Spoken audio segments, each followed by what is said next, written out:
Oh, that's not good. Oh, it was just the. It was just the thing where it shows the. Hello, y'all. I just realized I left the light on back there. I'm gonna take care of that, but let me say what's up tonight. Tonight we're doing Wind Waker. Wind Waker HD. Is that volume set right? Let me check that. 1 second. B.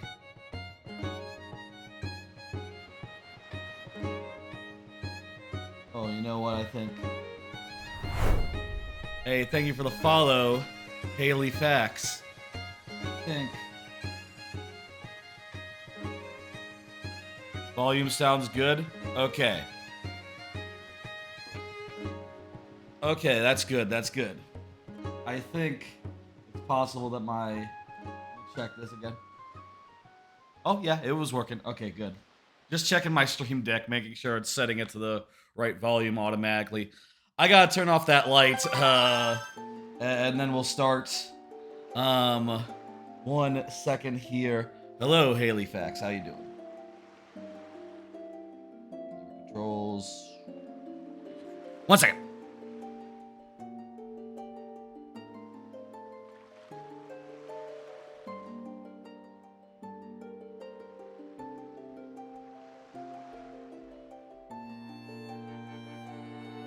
Ugh.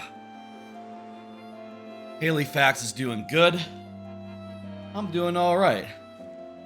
Let me, 1 second. Let me also.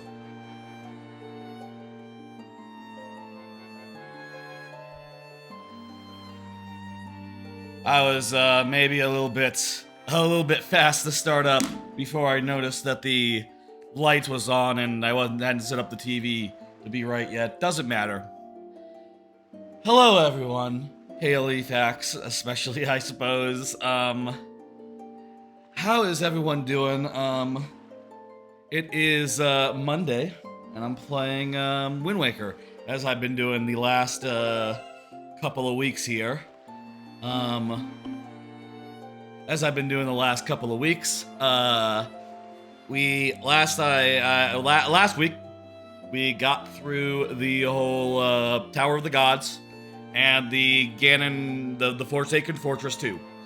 And where we left off now is where we gotta go to the Earth and Wind temples and take care of them. We gotta get a couple items first, so, you know, we won't be going directly to the temples, but it shouldn't be too long where we get to one of them. Before we start, let me do a little bit of up top stuff, specifically, you know, housekeeping, that sort of thing. Starting with this card here about the rare roulettes. That was yesterday's big stream. Was streaming for 11 hours and basically was playing like 7 rare games, switching between them every 1 to 2 minutes. I think based on the math, that means that I probably swapped between games around 500 times. Now, 5 of those games were some of my all-time favorites. You know, the DKCs, Banjo-Kazooie, and Tooie. So, it was a great time. It was chaotic and disorienting, but a great time. And also, Grunty's Revenge and It's Mr. Pants were there as well, and it was interesting to play them for the first time in ages. They are interesting games, if not the best ones, I will say. So with me having done a like 11-hour stream yesterday, I'm not 100% sure like how long I will feel like going tonight. Previously, the last couple of streams have gone like 3 hours long of this, just because that's how long it took to get like through a dungeon and then some, basically, or a dungeon and a half, or something or other, you know, to get to a good stopping point. Now, we could either do one of these dungeons tonight, or 2 of them, and we'll see how I'm feeling after one, whether we want to shut it down, do a raid, or if we want to, like, keep on trucking. We'll see. Knowing me, we might end up keeping on trucking. I look at this fire and this earth and wind duo, and I think, well, we could do both. We could do both. Yes, I think we could do both. And then that would set us up very nicely for the Triforce quest next week, which I don't know how long that takes. Fucking who knows. And maybe like finishing it the next week, or finishing it, maybe Triforce quest and finishing it next week. I don't know. Could be. We'll see. As for other streams this week, I'll say I'm not planning on a Thursday stream.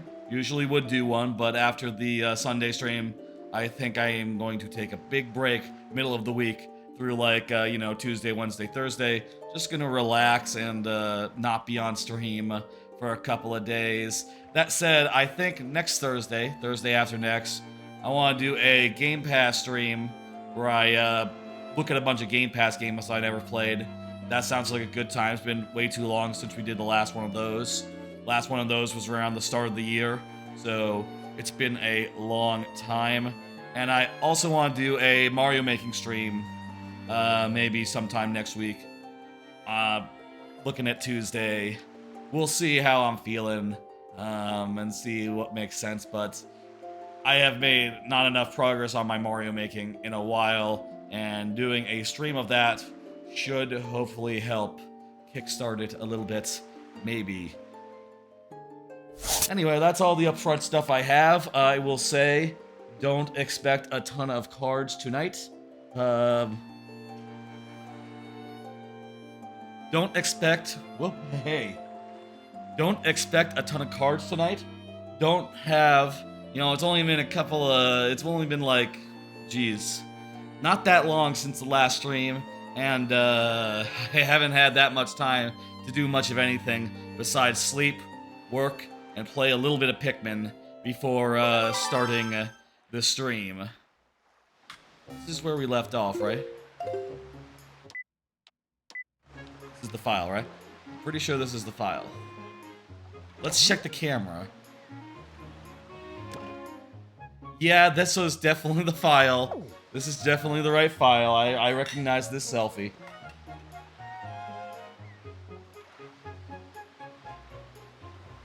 Ooh. Feel a little heartburn. Ugh. Alright. What the fuck? A little bit of a tea bag here. What the fuck? Okay. Let's begin.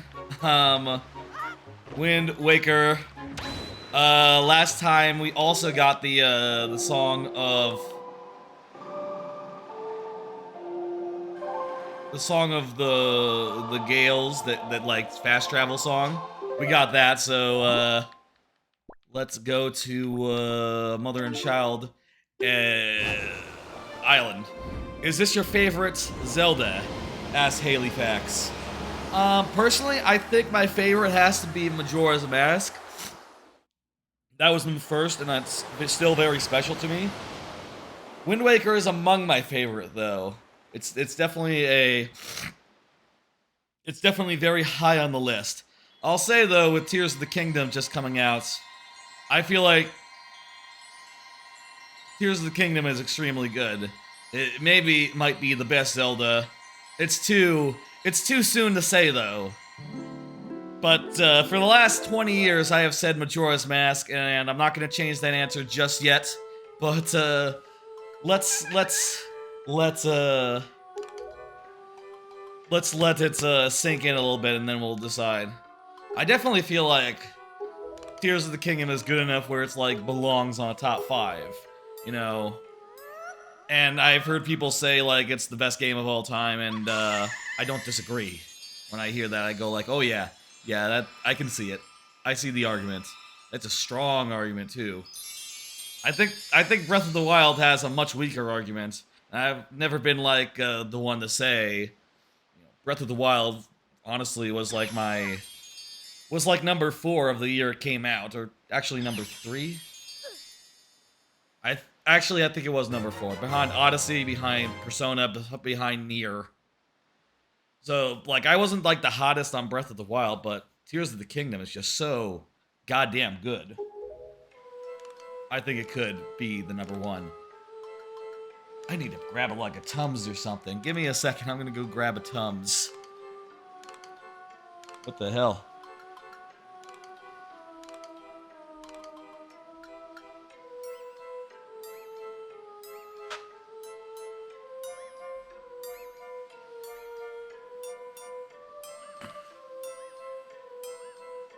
Before the stream, I did try like a microwave udon thing. It was like miso soup, and udon, which was okay. It wasn't bad. Maybe that's getting to me. I guess I did also eat a bunch of corn dogs as well. That, you know, that's probably also a prime candidate for what's ailing me.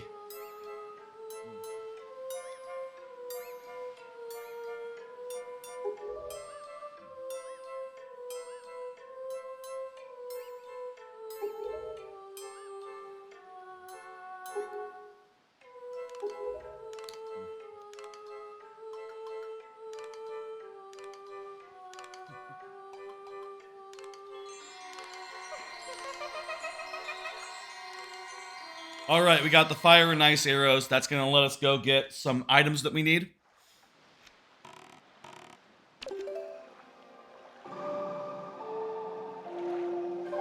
I actually did some reading. I think it was between this stream and the last, like, Wind Waker stream. The last Wind Waker stream a week ago. Did some reading, and apparently they have talked more elaborately about the cut content of Wind Waker, such that, you know, it's such that we know a thing or two about it, right? And apparently what they've said is that there were actually 2 dungeons that were cut from Wind Waker, and specifically, the dungeons would have had something to do with the Triforce quest. Which kind of makes it sound like maybe, you know, they weren't specifically like just a Great Fish temple. Like maybe the Great Fish never had a temple or something. Which is a bit surprising to me, but I guess. Then again, maybe just one of them was the Triforce and the other one was like the Great Fish. That, to me, would probably make the most sense, but, you know, whatever. I've seen some evidence. And then there are people like looking over like art books. I say people. There are YouTube videos. They're like going over art books and saying like, okay, well, this like oh, we should have gone from the volcano. Volcano is really close to the volcano that we have to go to. Whatever. People poring over art books and trying to go like, well, this mock-up art of like a volcano town with people that have with Gorons in it that have like smokestacks out their back. That's actually pretty similar to the Goron mines in Twilight Princess, and they did say that the stuff ended up being reused in later games. So is that what was cut from Wind Waker? And I think the answer is no one has a clear answer, and there's a lot of potential. I would say my bet wouldn't be that there was not another volcano dungeon, like, that close to release, you know, or like that's... If they cut a dungeon, it wouldn't be, like, just another volcano dungeon at that point, I think. I think they would have started out with a set that was, like, unique, you know? Why would you have a volcano dungeon and then another volcano dungeon? My bet would be... Shit, what the fuck? That's Valu. There it is. There's the volcano. My bet would be, as far as like what the volcano, what the missing dungeon was, my bet would be... Here's my 2 bets. 1.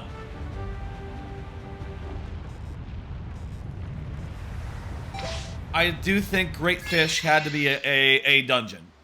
There had to be some sort of water dungeon with Great Fish Island. That just makes sense. You have a whole game without a water dungeon. That's weird, actually, that that's the case. They'll get closer. That's weird that that ended up being that way. My other thought is, like, there is the ghost ship in this game that has one of the Triforce pieces. And there are in multiple other Zelda games, like, you know, later ones, I think, like, you know, what's the one with the sword? Skyward Sword, for instance. There are games in the series where, like, the dungeon is a giant ship, and you're going through it. So my guess is one of the other ones was the ghost ship, and originally was supposed to be like a whole big thing. And we're just talking like how should it have been, and not like how you know what the indications are. I would say it is kind of weird. It would be kind of weird if the ghost ship had nothing to do with Hyrule, you know. I don't fucking know. What could you do with a ghost ship? Put on, like, ghosts of, like, Link's past? Or, like, maybe the ghost ship could take you down to Hyrule or something? I don't know. Random speculation. All we know is that, there were two of them. And, one of them would have had Triforce stuff in it. Which, you know, fuck, you know, that would have helped the game a lot. Obviously.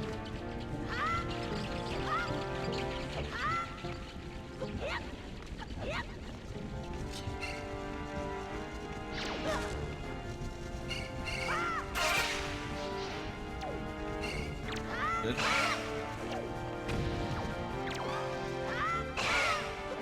Okay, there we go. Ugh. There's one of them, down.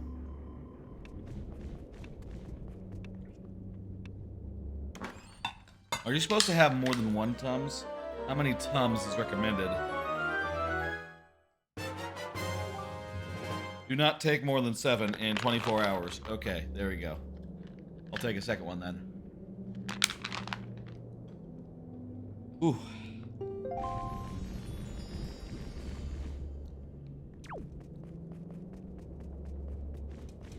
Oh, is that the strength thing? Yep. Cool. Very nice.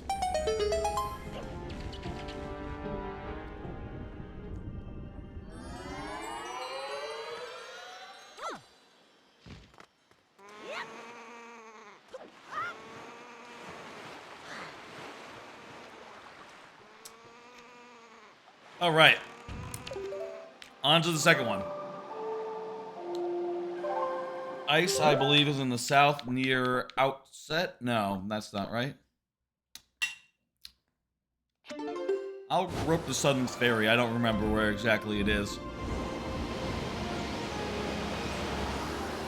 Probably in the south, though, right? I bet how it's supposed to work is you go to the places and you find out, like, oh, you can't go past here. It's been a bit since I played this game last, so... Or, you know, since I played this game for the first time, so I don't remember how it tells you where to go, but... Looking at the map, did I already find the ice... Oh, yeah, I did, actually. Ice Ring Isle, it's to the... It's this way. Beautiful. Oh. Okay, feeling a little better. Ah, ha, ha! Bob the Destroyer throwing Pikmin at me. Well, did they hit? Did they go to the right place? Check. They did hit, right? They didn't, like, their aim wasn't, like, terribly off, right? Good, okay. Okay.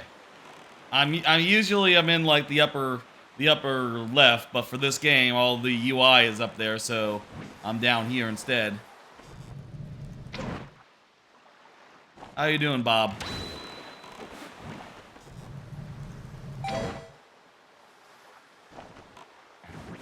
I just ran out of magic. That's not good.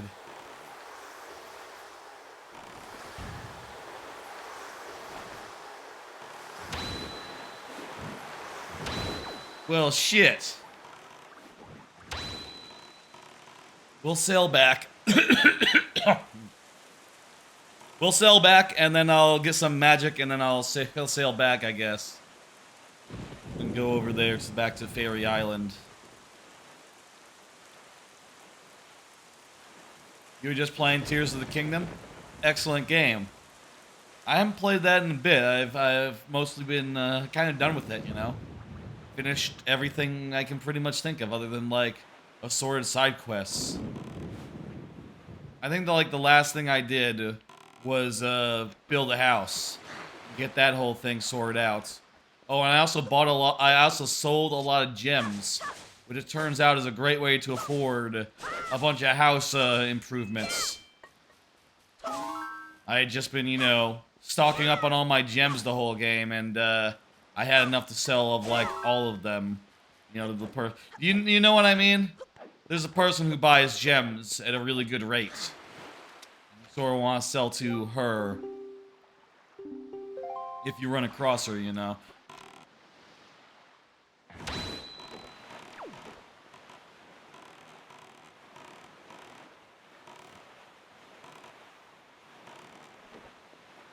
How far are you? You done, pretty much? Are you, like, deep in? It's been a couple months. I feel like most people with Tears of the Kingdom, you probably saw the ending already? I would hope, I would guess. I feel like I did that, like, over a month ago. Yep, beat Ganon. Yep. Everyone has at this point. I talked some spoilers about that. I guess it is a spoiler to say that it's Ganondorf, isn't it? It's not a spoiler. That's the opposite of spoiler. It's something you know. He was not too hard. Yes, I would say he was not so hard, yes. But he was fun, though. Really cool. I did some spoiler talk on Tears of the Kingdom last stream. You know, finally, like, undid the band-aid on that. You know, figured that it had been, you know, multiple months of just, you know, not saying it out of just, like, the... You know, because you don't want to talk spoilers just in case, right? But I gave warning and then did a bunch of spoiler talk. To say, I'll say this, without going into, like, spoilers or anything about, like, the specifics of the Ganon boss fight. So damn good. Best in the series. One of the best boss fights. Best final boss fights. I'll say the best final boss fight in the series, I think. I really thought it was amazing. And that's all I'll say. Just so many cool bits, and like where it went. My God, they set it up so perfectly.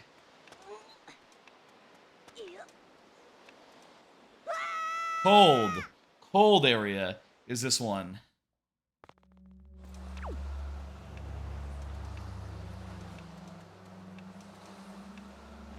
Here we just have to walk along a thing. And then we'll be good.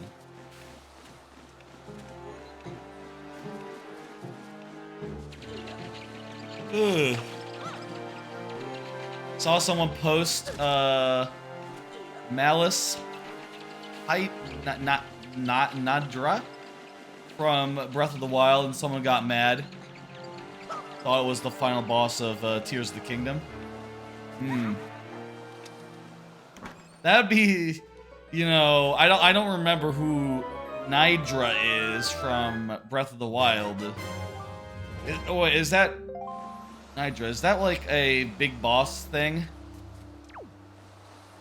Kind of sounds like the Gleeox. It kind of sounds like a dragon, without context, but it must be something else. I don't think it's a dragon. The ice dragon. Oh.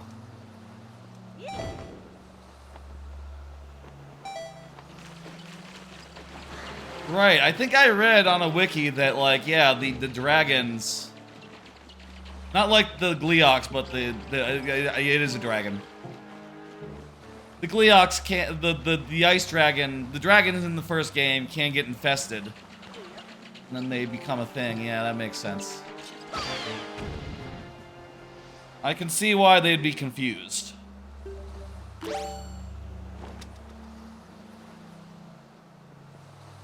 Okay. I need to aim up.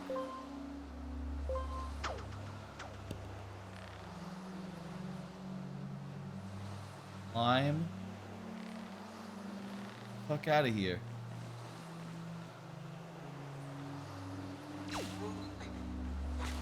Here we go. Okay, good enough. We got the thing. Time to leave. Oh, my stomach's feeling a bit better. That's good.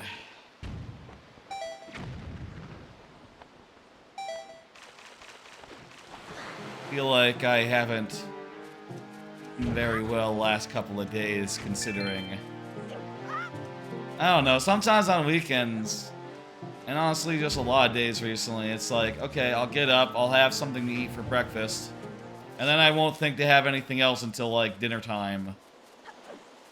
You know. Or, like, it'll take me a while to have to like, get around to breakfast. Really should hold myself to, like, 3 meals a day, you know. Very discreet. Breakfast, lunch, dinner. I bet that would help with things like indigestion and shit, you know? Anyway, we got the items. We got the 2 items. The boots and the strength ring. Kind of weird that just in random, like, side mini dungeons, but, you know, I'll say that's probably not... Doesn't have to be evidence of cut content. Though, you know, you can very much imagine... What would a water dungeon be like with the...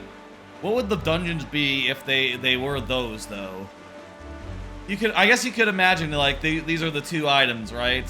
These are 2 items that you don't get in dungeons. Could you imagine those being in a dungeon that was cut? Because we know there are 2 dungeons that was cut. Could they have been originally in those dungeons? Whoops. Too far south. Too far south. Honestly, actually, my bet would be... Thinking about it... It probably wouldn't be... It probably wouldn't be the boots. Well, maybe the boots, but not the strength bracelet. That's not really a dungeon item. You can't really build a dungeon around the strength ring anyway.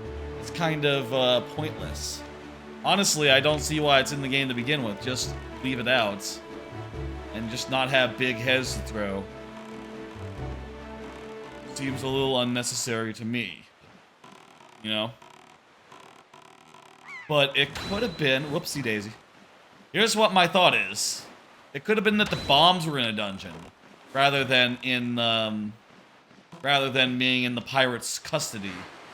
And maybe you had to do like dungeon stuff to get the bombs originally, and then the boots for like the end game dungeon, and then the gauntlets. Who knows where?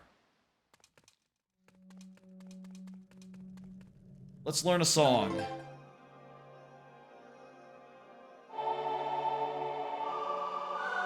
I wonder if there was ever more songs in the game, because, like, 6 songs for this whole elaborate, like, song system seems a little silly. You know, they only have 2 of each kind. You know, 2 3s, 2 4s, and 2 6s.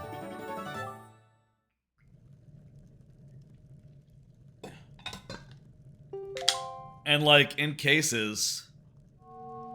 There are like hidden places where to unlock a thing, you play like the wind song, that song that changes the wind or something. You would think that'd be like an actual like Zelda official song, you know, like how in original Ocarina it was the Zelda's Lullaby. Maybe there was originally a Zelda's Lullaby in here, and they took it out because they realized like, what the fuck? Why do we need this song? Go with the one we got.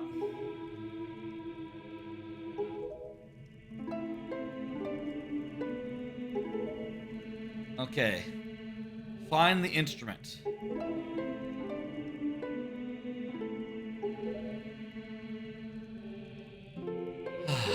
So we got these 2 dungeons. I'll say I don't remember the order of them. If there's a specific order that you have to do them in, then we'll do them in the order that you're supposed to.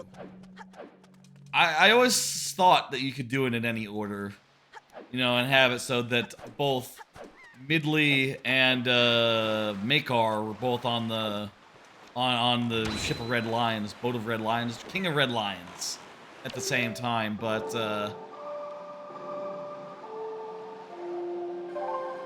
eventually realized, I think in later playthroughs, like, no, you can't actually get them both at once. It's one at a time, and that's it. Which, honestly, I didn't realize. I always thought it was the other. And surprised me to learn it was one and then the other. And maybe I'm misremembering my misremembering. Maybe it's actually both at once. Or maybe they changed it in Wind Waker HD. Let's go find out. I'm gonna equip my booty boots.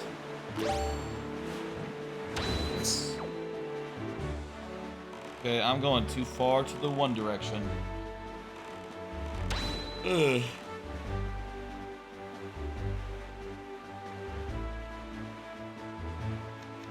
I'll say I don't have many cards today. I only have 2, actually.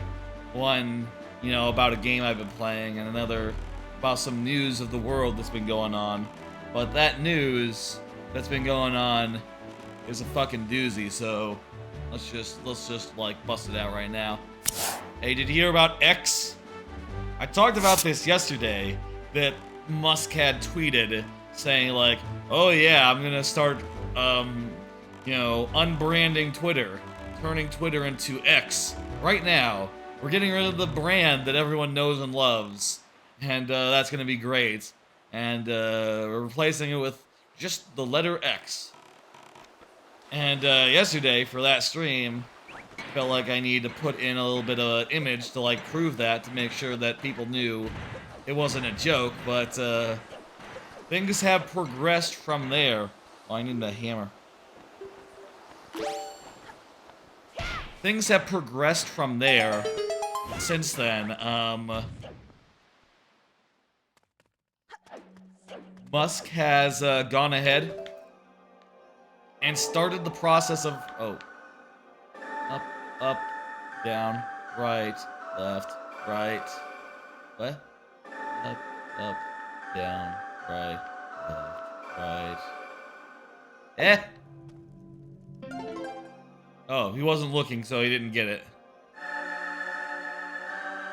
Okay.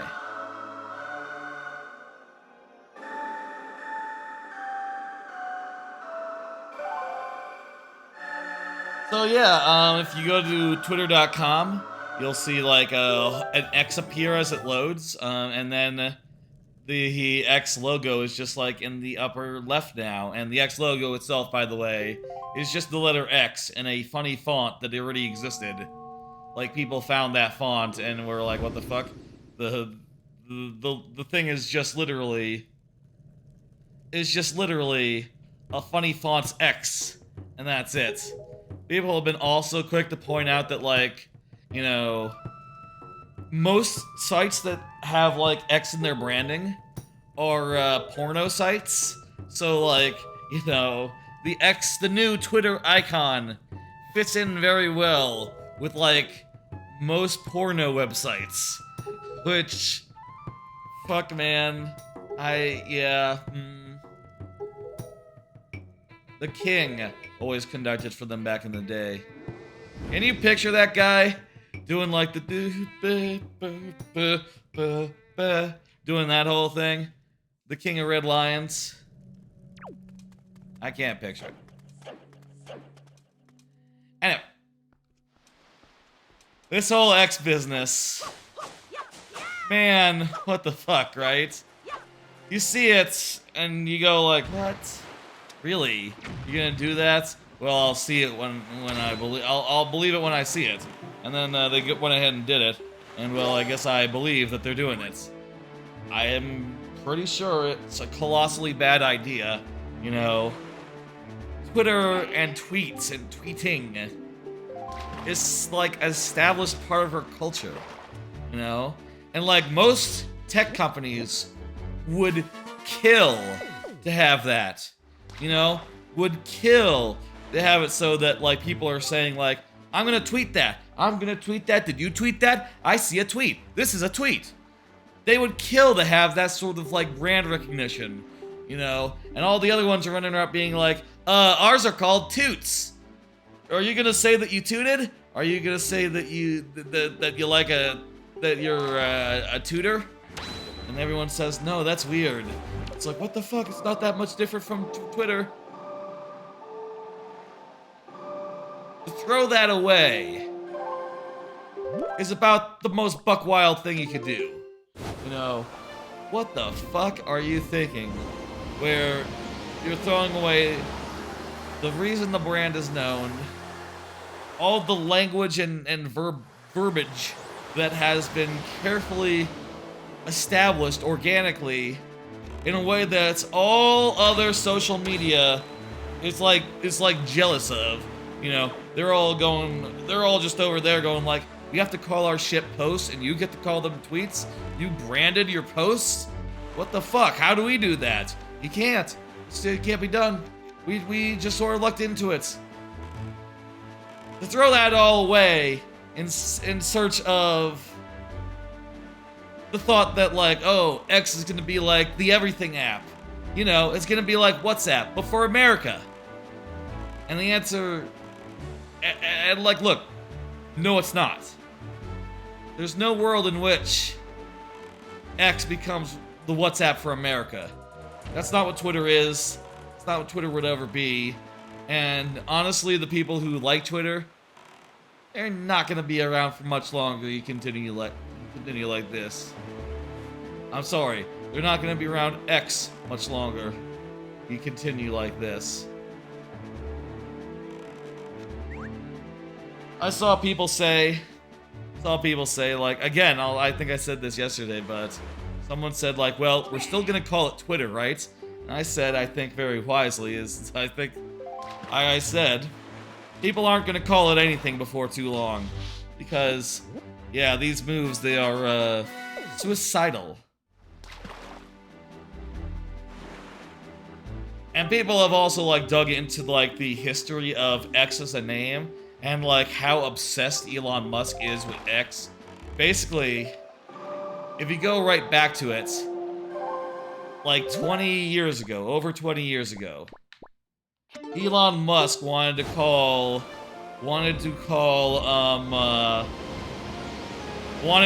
PayPal X. He wanted PayPal to be called X, and everyone else at his company disagreed with him. They ousted him, and it was called PayPal from then on. But he has been obsessed with the name.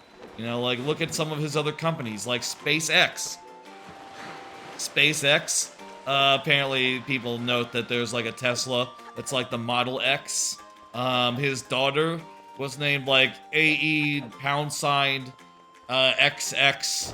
You know, you remember that daughter that he had that he named like characters? One of those characters was an X.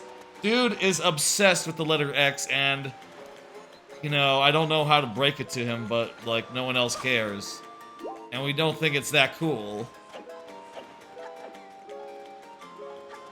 And also, the people at the company who were like, wait a minute, who were at PayPal and said like, doesn't X have like porno associations?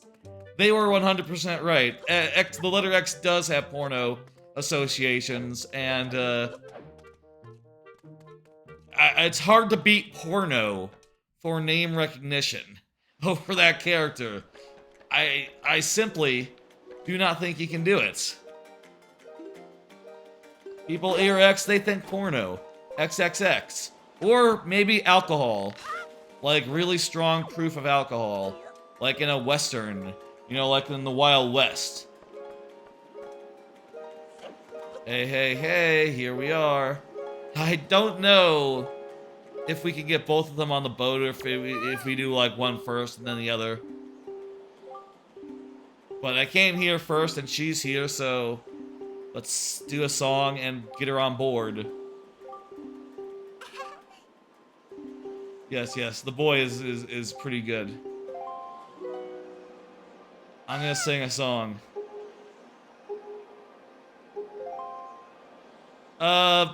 Which one? I forget.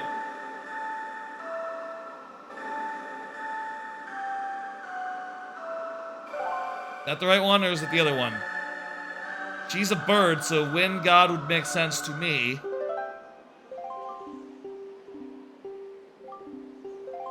Okay, I guess it's the other one. Let me look at my...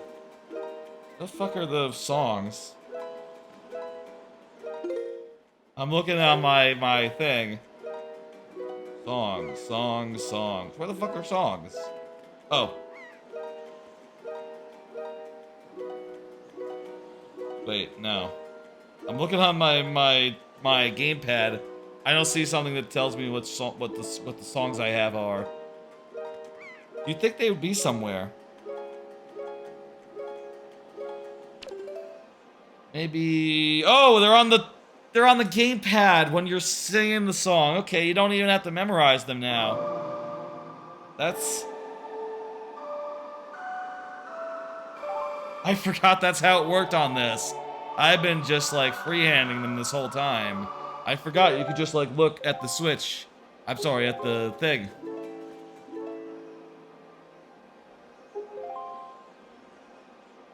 Okay, let's go.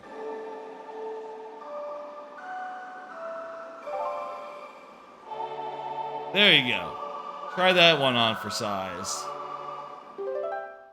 I think the Wind Gods area is a better song. Mysterious song. Yes.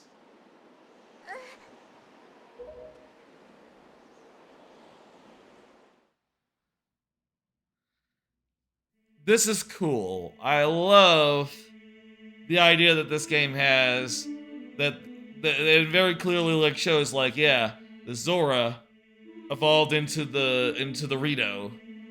This is just how it happened. It's canon. They confirm it. That's bold. You know, I think of, and honestly, it's kind of weird because it happened so fast. I think of, you know, Tears of the Kingdom, where it's shown that the Zora, the Rito, and the everyone, they're exactly the same 10,000 years ago as they are now. And yet, this happened in the span between Ocarina and this game, somehow. Oh, and by the way, because the Rito came into being between Ocarina and this game, and we know Rito are in the past in Tears of the Kingdom, we know that 10,000 years before Tears of the Kingdom is set after this game. So, keep that in mind. That's, definitely the case. I don't think it's even controversial. I think everyone just realizes that and goes, yes, that's the lore. That's the canon. There's clearly, like, first Hyrule gets destroyed, gets sunken, and then later some, like, goat man says, like, okay, you guys are the Hylians, yeah? Okay, I'm founding my kingdom. We're gonna call it Hyrule, after your racial designation, I suppose. Maybe it's after the goddess Hylia.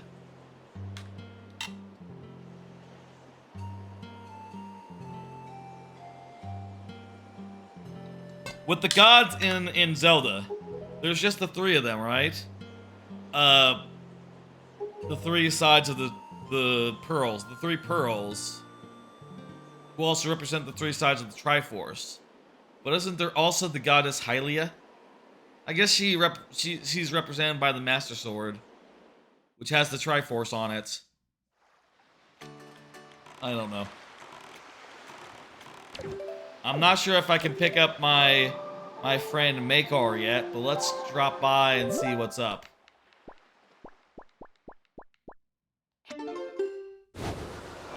If not, we'll head down south to the Earth Dungeon, and we'll go do the Earth Dungeon. we'll see where we go from there. Again, I don't have like a whole slate of cards tonight. Really just, you know, it hasn't been that long since the last stream. I've been working, I've been busy. No, haven't had time to like put together an interesting slate of more things to talk about. I will say, after last night's stream, you know, I ate, I bathed,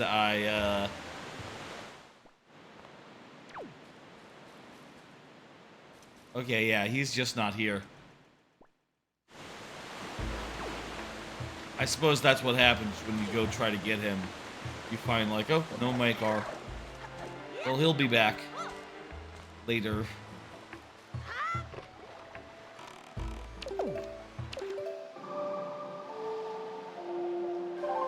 And, you know, went to bed after watching, like, some anime. So, I went to bed pretty late. I guess that makes sense given this whole stream and how late it went.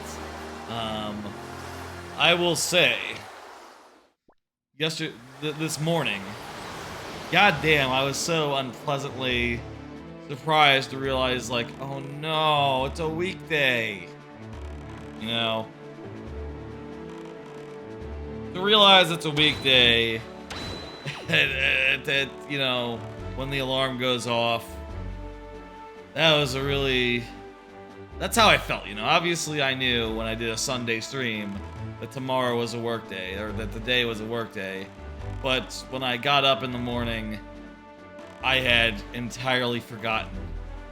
You know, I was in a right state to just, like, sleep and sleep and sleep and just now. Have to get up, have to do the work.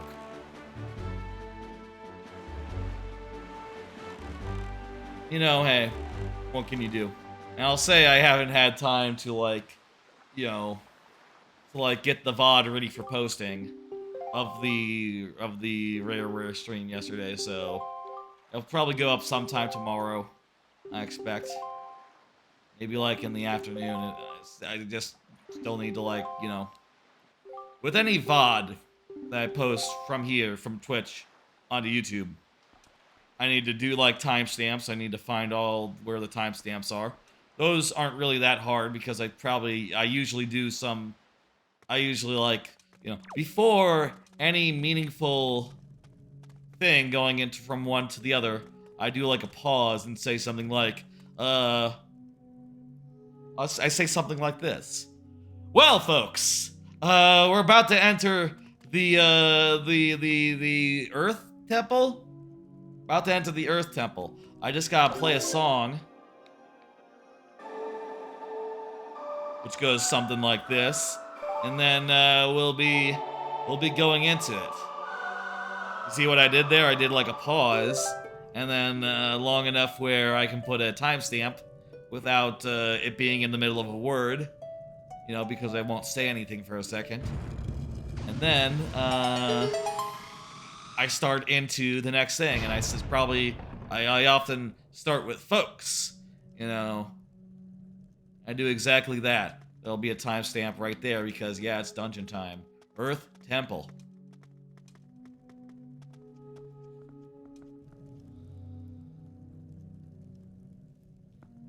Anyway, like I was saying, I haven't done any of that for like the rareware roulette yet.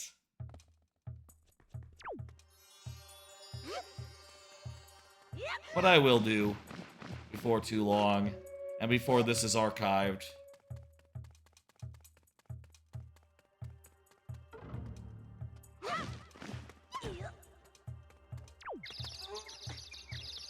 Okay. I think this dungeon might be one of the best in the game. One of the strongest with all the, like, mirror stuff. And all the, Wait, what am I doing? Oh, you know what? I have the ability to, Come on, let's go. I have the ability to, like, fly a little bit, too. So it's fine.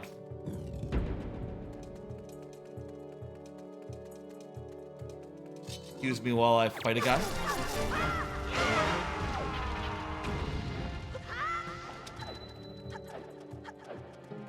Hello, hello. Let me fight this guy as well. And third guy to fight. Anyway. Ooh. So I might be a little tired, I don't know. I hope to get a good night of sleep.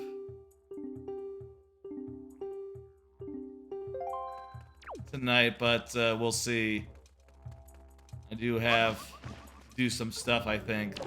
Like this one, right? Yeah, I know this song. Can I take control of her while she's midair? Well, she landed.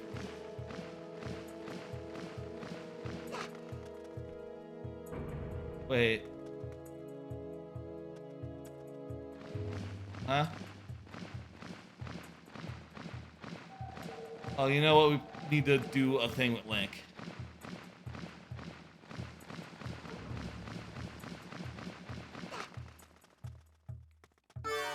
Alright.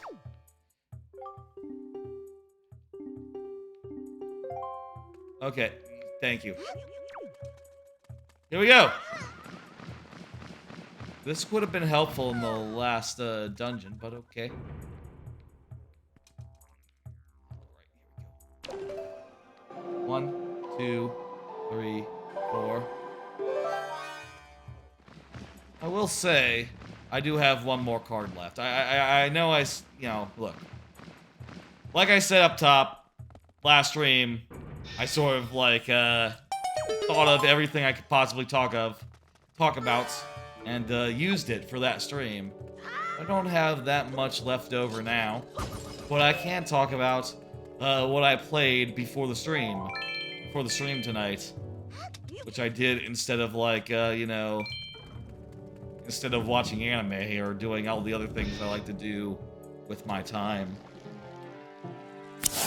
Been playing a little Pikmin 4. Pikmin 4 is one hell of a game. I will say, I'm pretty sure I am now, sadly, in the last area of the game. There are a lot of areas, though, more than in any previous Pikmin game. And also there's the caves, which are all, like, really fantastic. As much as I am bummed that it's over, you know, or that I am in, like, the final parts of it. I don't know if there's, like, gonna be, like, a final confrontation or a final area or something that's not a proper area, but is, you know, but is something of the sort. I'm curious if there will be such an area, but we'll see, you know? There we go.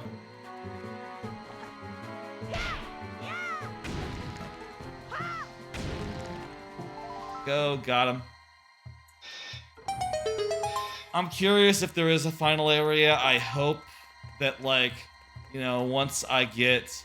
There's still stuff I haven't gotten yet in that game.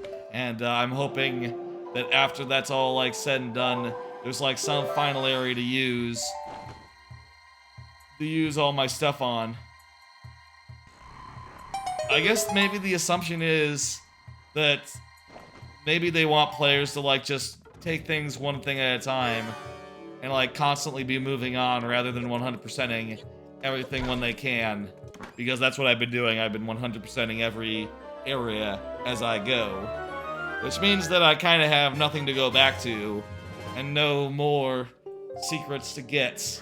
But, you know, it is what it is, and I'll say that I have thoroughly enjoyed everything in that game.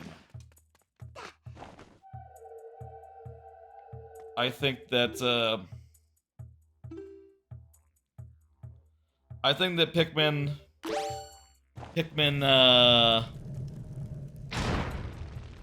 Pikmin 4, quite possibly the best Pikmin game yet.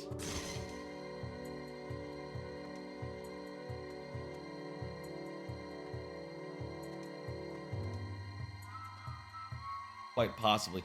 I will say I'm not like 100% like sold on that. I think there are issues with the game, things about it that are clunky, things about it I don't like, and I think like chief among them right now, I've turned the corner on how I feel about the Dandori battles. Unfortunately, I think they're just way too chaotic for like a main piece, part of the content, for like a part of the content puzzle, you know? Like the Dandori battles are very much just like, okay, it's just chaos, you know? It's just like, okay, run over here, do this thing, do that thing, collect these stuff. And it's not like set. You know, it's not like you and the opponent, whoever they may be, are like competing for a limited like set of stuff. Damn it, she didn't come with me.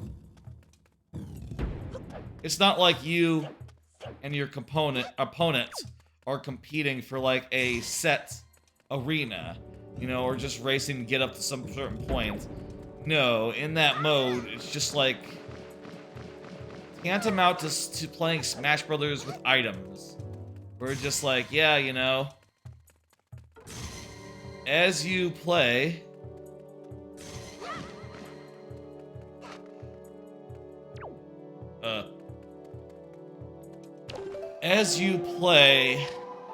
it's constantly like enemies are like constantly appearing and spawning in and doing a thing, and you're constantly having to deal with like, okay, with things like, oh, okay, this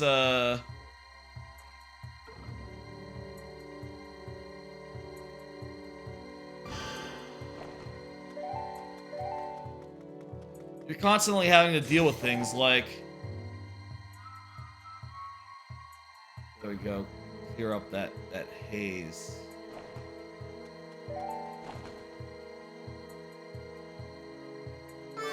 You're constantly having to deal with things like, you're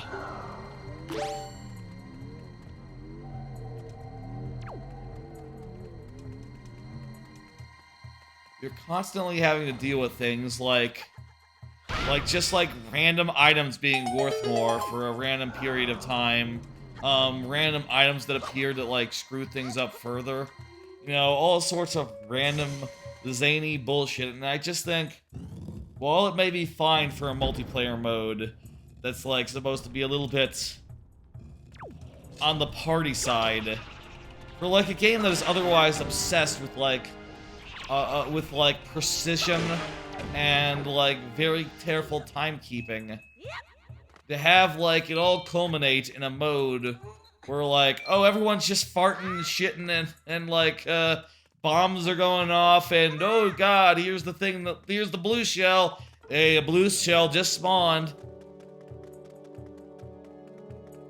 It's like, why does your single player mode have a blue shell? I mean, I know the answer is because this is a multiplayer mode and it was designed to be a multiplayer mode. But how about you just don't have that in the single player campaign and have that just be a multiplayer special? Whatever, man.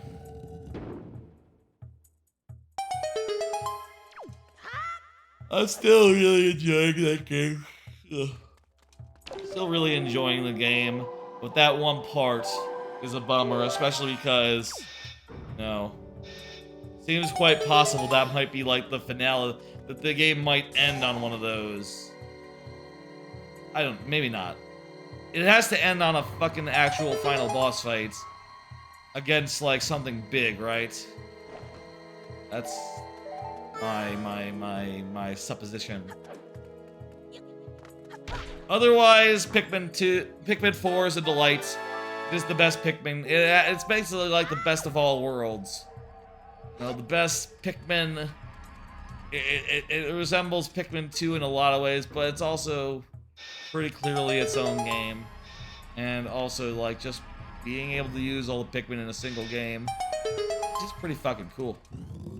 It's been a while since you were able to do that. You know what? We just got a key. Need to leave here with our gal. You know, thinking about this again, there's like a pretty clear like lineage here between like this like side character quest where you go into a dungeon with a side character, and the previous one in Ocarina where you do just the same thing in Zabu's belly. And the weird thing is, like, these games, they're, you know, these two games are actually relatively close together. Now, it's weird to think about that now. That, like, yeah, Wind Waker had as its, like, main thing. It's, like, the main game that preceded it was, I'm getting tired, damn. Was, we should have postponed. I don't know. The main game that preceded Wind Waker was Majora's Mask, and probably to a more serious degree, Ocarina. I mean, literally, it does precede it in plot. I'm just realizing something. I need to put those guys on the switches. Do it this time.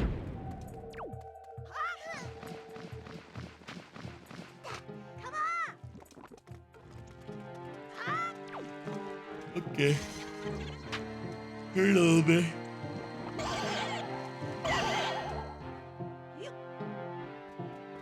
Now we got statue 1.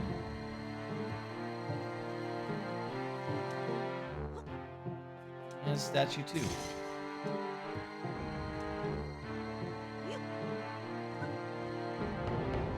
So it makes sense that there would be like ideas in common, you know. I feel like these days it's very easy to think of like Wind Waker, to think like Ocarina and Majora's Mask are like of an era, and Wind Waker is not of the same era, but basically these games were not so far separated, you know? Like, I definitely think Ocarina is like it's like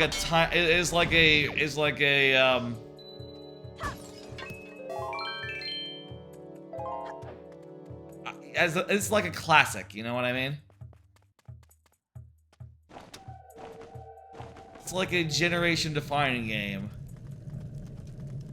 Here's the fucking, how do I get door open? Oh, it's push this block, isn't it? Whereas this game was just one that came out. It was just a couple years later. Well, where's Medli?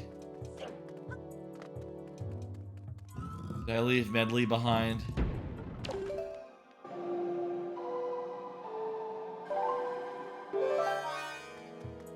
Alright, Medli, you have to come over here. There's like some weird Dutch angle when you're flying. A little bit woozy, you know?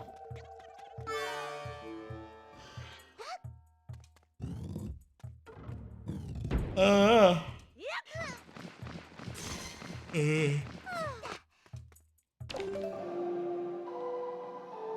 tired. I'm sorry. Anyway, Pikmin. Definitely like up there for game of the year. It's definitely not number 1 for me, and it's probably not going to be number 2 when all things are considered. When, like, you know, Wonder comes out. But goddamn, there have been times during this game I have thought, like, oh man, this is like game of the year quality, you know, it's that good. But I also think there are rough edges. There are rough edges, issues with the flow. I think a lot of the talking to people, a lot of the going back to camp and talking to people is really too clunky. There's too much of just like, oh, I walk up and talk to a guy, And the guy says like, "Oh, gee willikers, I can't believe you bloomed that many flowers. Let me give you 30 cents." That's basically what it is. Just like characters who like recognize that you've done a thing. And they say, "Oh, wow, boy howdy. You have done the thing I asked you. Here is 30 cents. And also, if you could, please do it again, but with more." At a certain point, I almost wish they were automatically cashed in. You know, just automatically like, ka-ching, ka-ching, ka-ching, you got this, you got that, you know. And you didn't have to run around and talk to everyone. Is she up there?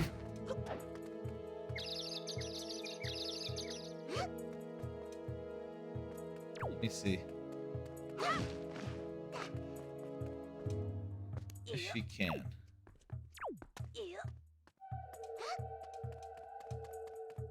I like the hair. I like how her hair sort of like drags in the wind. It looks really good. You know? This is a good looking game.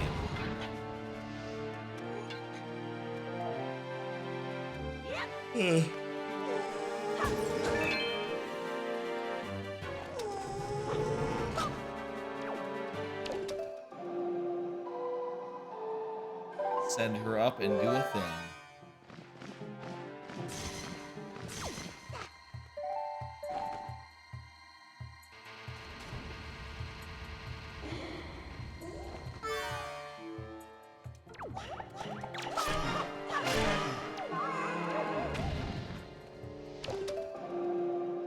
Alright, do that again. Oh.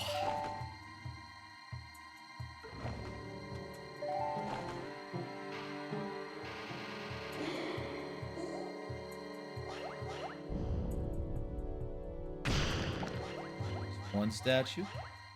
Another statue. I'll refreeze him if he turns back into a ghost. That's not a problem.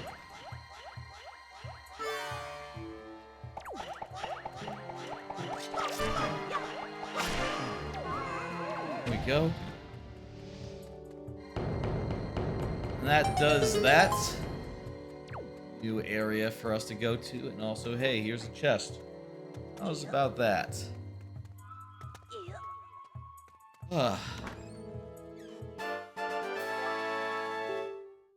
A joy pendant. Joy.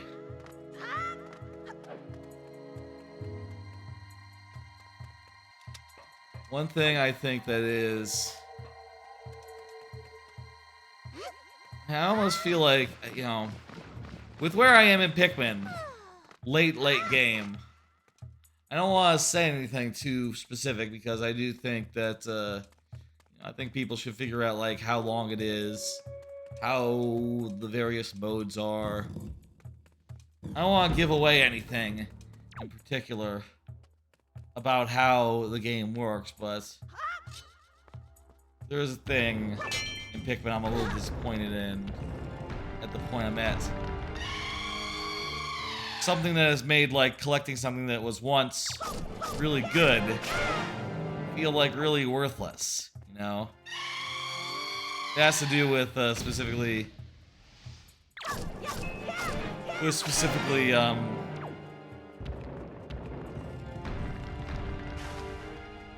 key.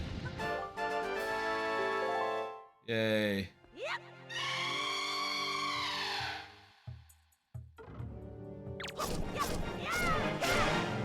And I don't really want to go into that much more detail.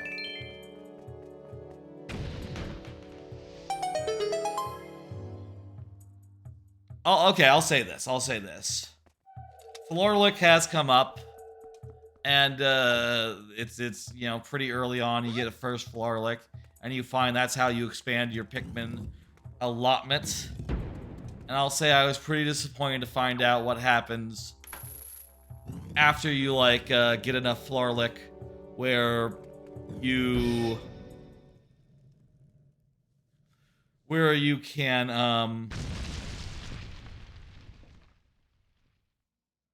where you've maxed out your stats.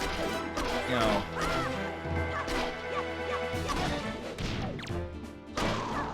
I won't go into specifics, but what they do after that point, I found to be a real bummer.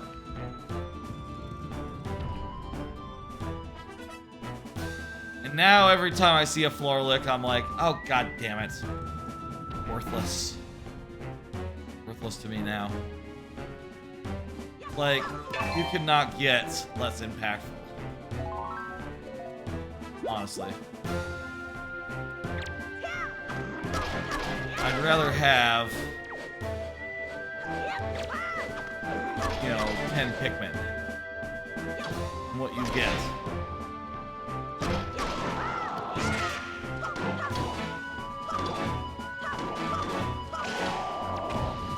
There we go.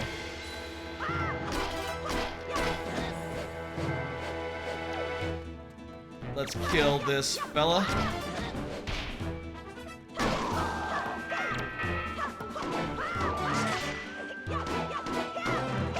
There we go. Maybe I should talk about like Rainbow, Ripsaw Rainbow. My thoughts on like where that's gonna go. That's my next Mario Maker level, and it's been a while since I started it, and I really have just been. I'm not even gonna say I've been spinning my wheels. More that I haven't had time to work on it. I haven't taken the time to work on it.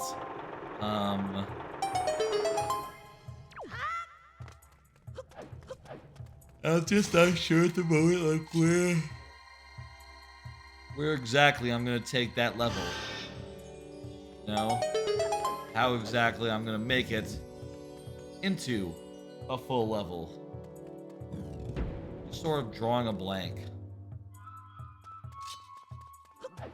These guys are small enough.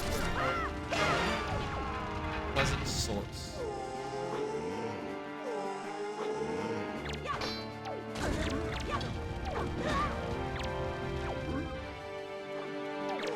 Why come I cannot focus on the... There we go. Where's my gal?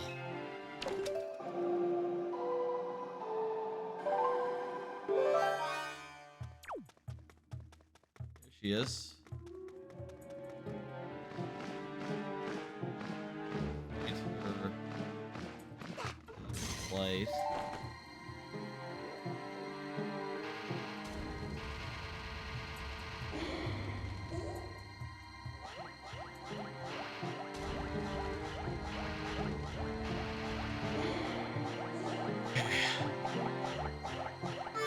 Point it there.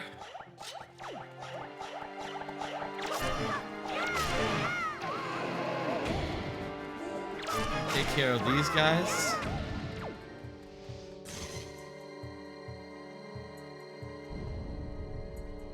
Get rid of the wall.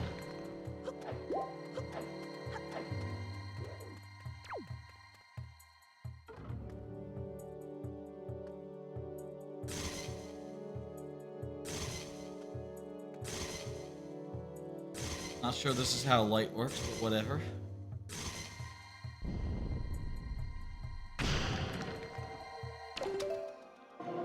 I feel like this might be a joy pendant that this one is for.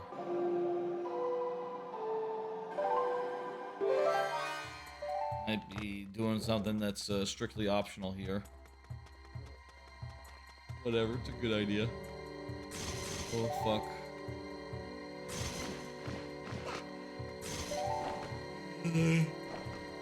Link.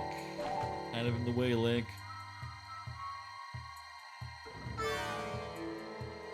Okay.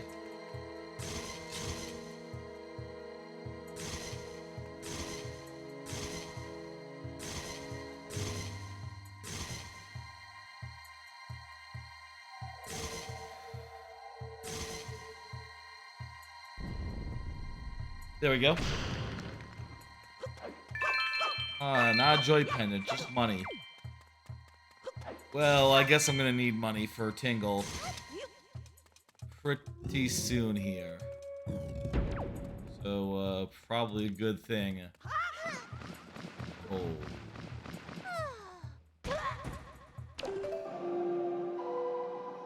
Hey, what's up? Hey, what's up, Trebuckets? How you doing? I'm a little sleepy. I went really long last night. You might not have seen, but I did a whole Rareware roulette stream.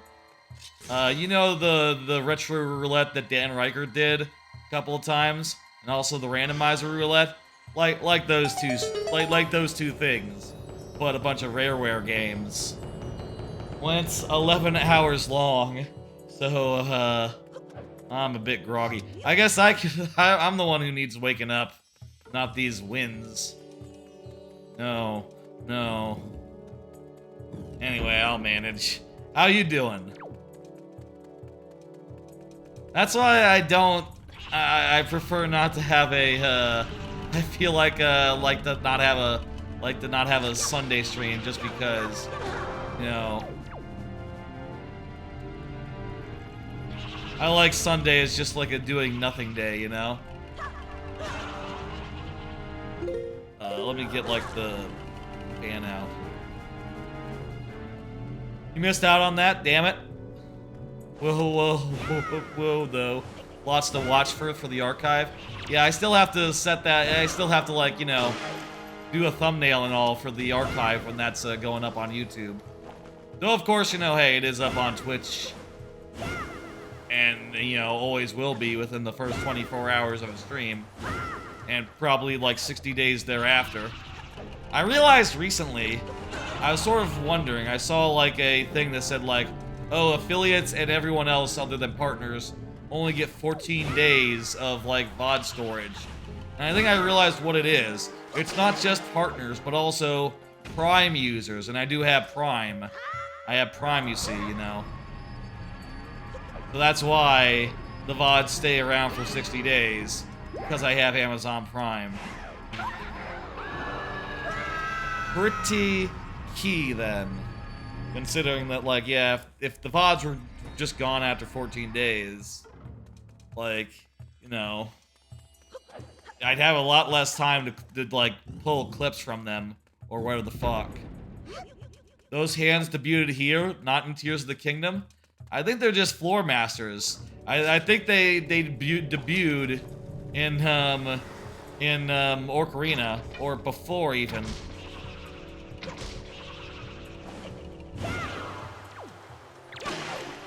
You can quote me on that, by the way. I don't mind. They're like a mainstay. I think though, Tears of the Kingdom's hands are like a lot more monstrous and a lot more like scary. They debuted in Ocarina? Huh. That's interesting. That's good to know. I would have thought that they were in, like, Link to the Past or something. Maybe just, like, it's... When were the Gibdo introduced? Were those also Ocarina?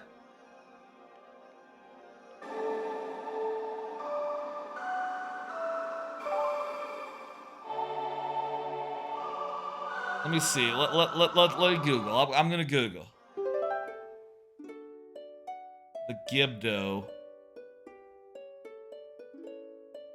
They were also in Melee, the Gibdo were. No, the Gibdo were in the first Legend of Zelda, the first game. Likes were in, were all the enemies... I'm just thinking now what enemies were in Melee. You know, in the whole, like, Melee single-player mode. Weird thing to think as I play Wind Waker, I guess. The way these guys, like, take a minute to die, I think is weird. Hey, buddy. Oh, you think it's Oracle of Ages? Huh, Oracle of Ages.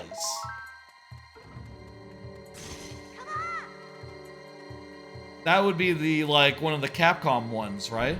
Huh. I didn't know that Oracle of Ages, like, they introduced anything that stuck, you know? I would have thought that everything that they introduced was just like, you know, a oneer, right? Like, they introduced, like, a kangaroo sidekick for Link, right? Like, that didn't come back. You know, I thought it was a bunch of stuff like that in those games. Was there anything in Minish Cap that came back? Well, the Minish, I guess. Did they? No.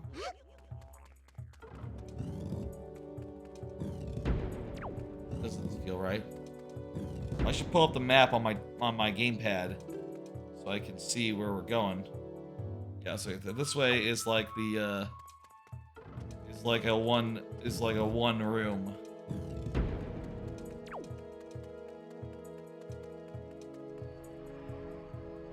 I don't like the look of this room. You stay here. Fritos for sure came back in Breath of the Wild, Tears of the Kingdom. Yes, that's true.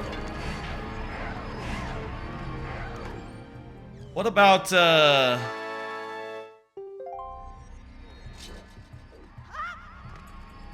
wait, was that something? A small key. I think it was a small key.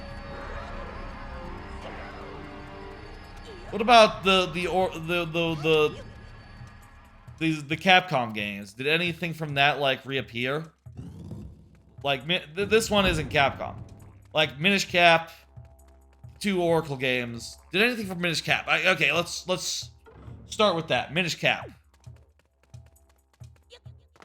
The Gust Jar isn't that dissimilar to the Gust Bellows from, like, the Skyward Sword. I guess you could say that. Were there that many new enemies in that game? I guess that's also a question, right? Because I feel like a lot of games don't actually introduce new enemies, you know, when they're in a series with a lot of established foes, you know? It's much easier to just say, like, okay, there's just some Gibdos here, you know? And that's, by the way, going back to Pikmin for a second, that is one of the things I've been most delighted with in the new Pikmin game. Just, like, so many instances of, like,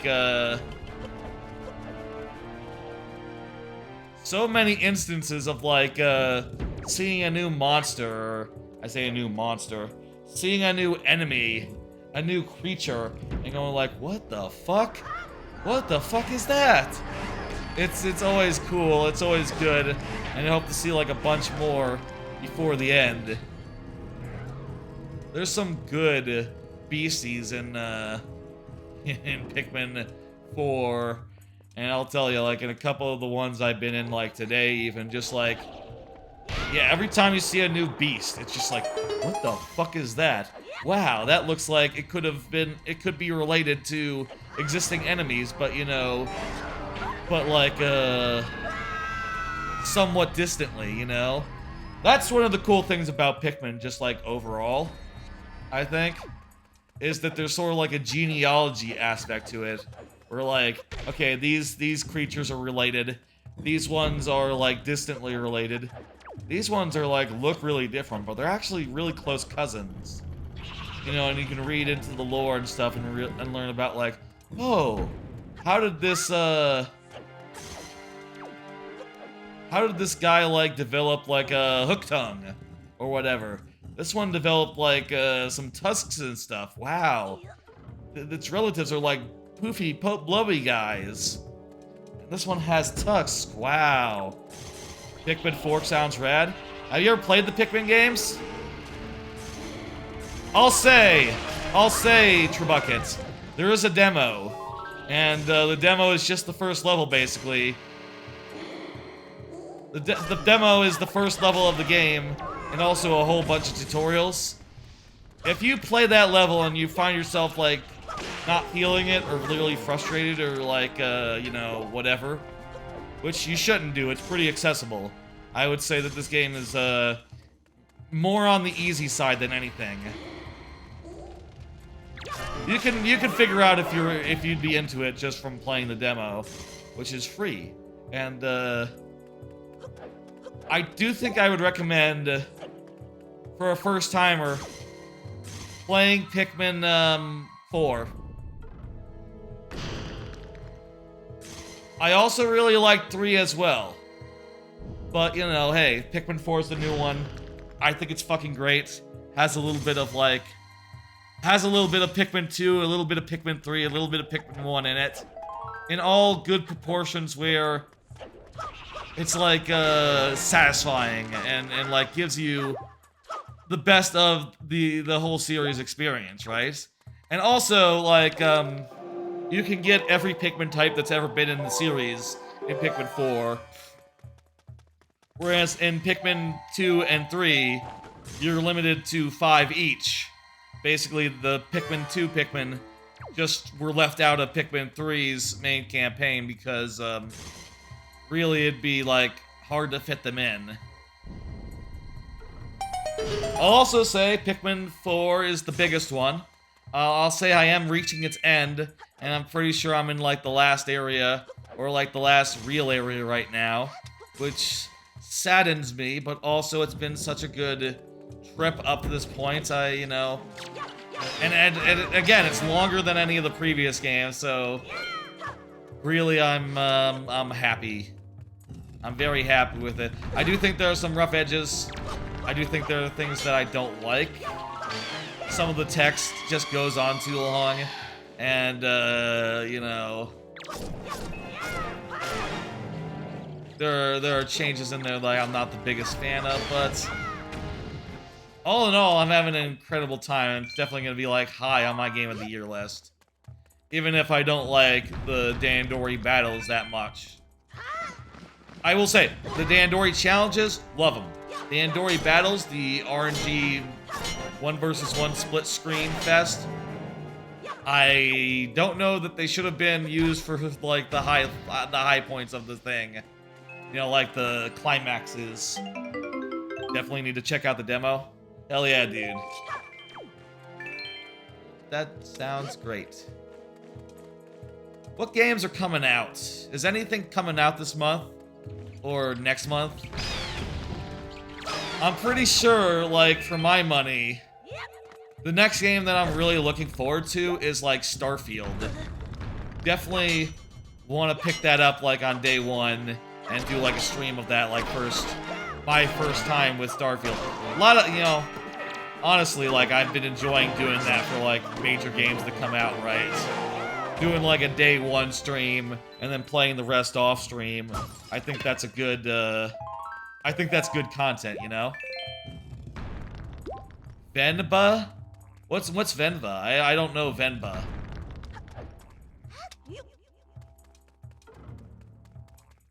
Starfield's the next one I know of. Just like off the top of the head. But, you know, what the hell? That sounded so wrong.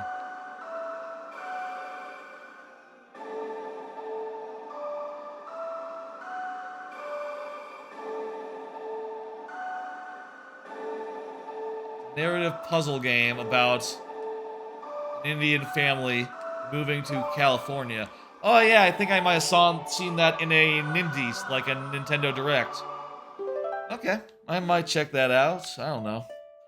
I'll see what the word of mouth is, like if people are really stoked on it, you know? Feel like that's been my how I've been approaching things.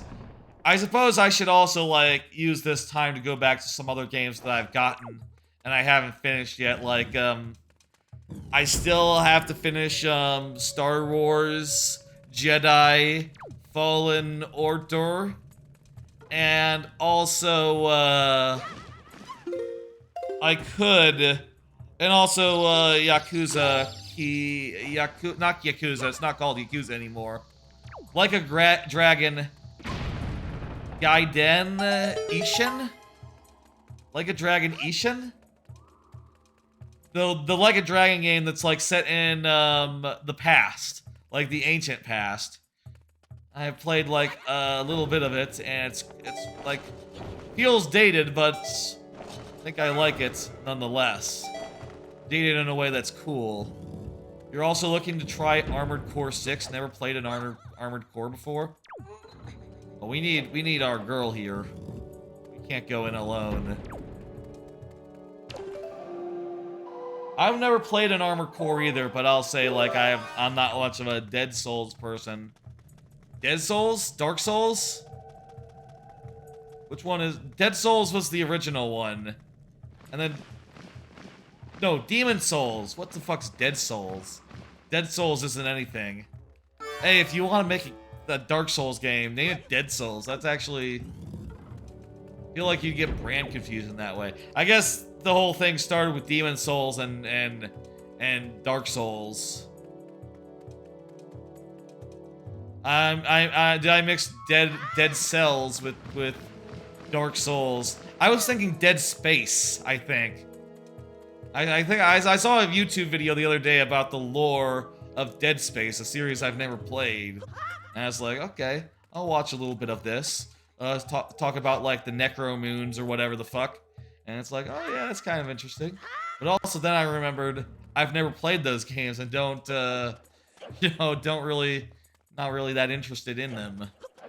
Not really a big survival horror guy.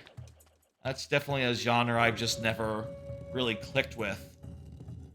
Maybe if I played a better one of those. Like, I've played one Resident Evil, and it was Resident Evil Deadly Silence, which was a Resident Evil that added bad touchscreen gimmicks, and where like you could like do touchscreen knife stuff and like knife dogs away.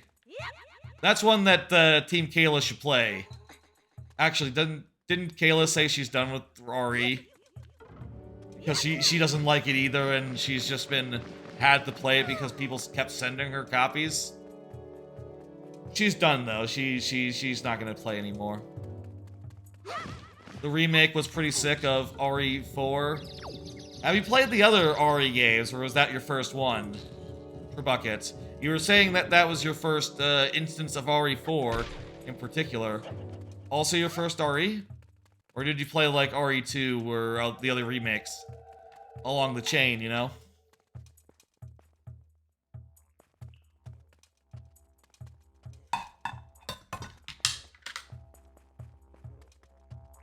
You beat RE3, which is your first, and then RE2. Gotcha. That would, you know, if they were to put... I mean, I'll say, like, I wouldn't be opposed to trying it. It's just that, you know, I don't have it. I don't have the games and never have. That would be a cool, like, Let's Play series, you know? Most of my full playthroughs, they've been games like this where I played them before, played them a million times, I already know I'm gonna love them. Because it's just easier for me to commit to a game that I already know that I love. But... something like that would be cool.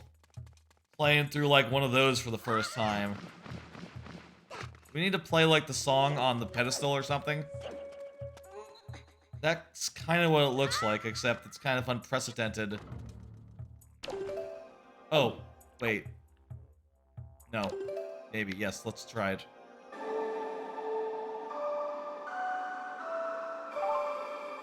That'd be good content. Okay, yeah, that's nothing. Doesn't do anything.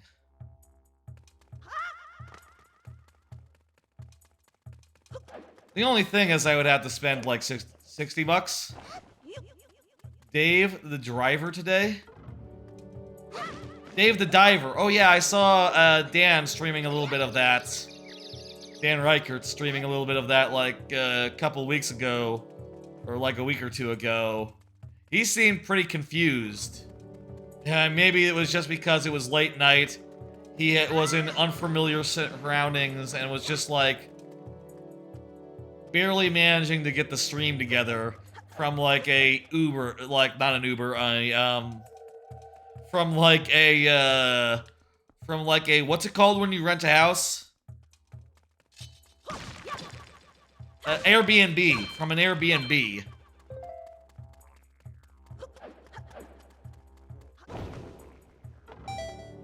Oh, you know what? We probably need to get her up there.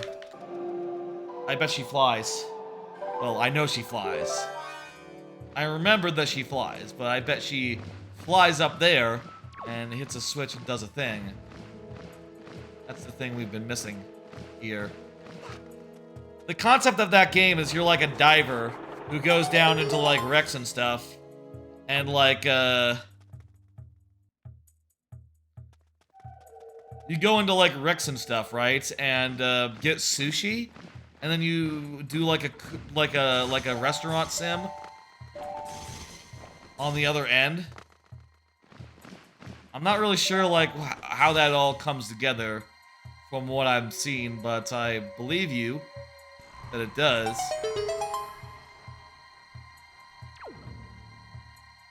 I feel like all the games I've gotten recently have just been the big blockbusters, you know? Like, since Tears of the Kingdom, that has taken a lot of time to get through, you know? I've only played that and like,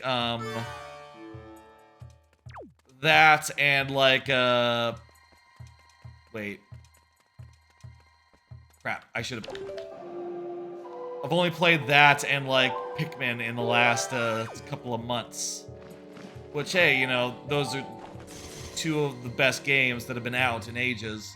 But I do sometimes worry, like, oh man, you know, for the last 10 years, I've been really good, 10 years or so, I've been really good about, like, putting together a top 10 list at the end of the year, and this year, it's been a little slow going. I don't know, like, what all the games will be yet, or if there will be 10. I would say, like, if I made the list today, there would not be 10 entries. But also, you know, it seems like the end of the year is going to be pretty busy. There's a lot of cool games coming out. What I'm most looking forward to is, like, Wonder. Like, Wonder for sure. Starfield should be excellent. There's other Game Pass games that look great. I'm looking forward to. By the way, I'll say, I am planning on another Game Pass stream. Not this week. I'm planning on taking Thursday off, given how long the Sunday stream went. But I'm thinking, my Spider-Man 2, yeah, Spider-Man 2 will be coming out. Mortal Kombat will be coming out. There's some games coming out that I will like, and I will play and go, ooh, this is pretty good. That's my expectations for Spider-Man 2. I'm gonna play it, and I'm gonna say like, oh, this is pretty good. They really nailed it again. And playing as Venom Spider-Man is probably gonna be pretty cool. I'm not expecting like the most of that game, but I'm expecting it to be a good time. Purple Roop. You got a purple rupee.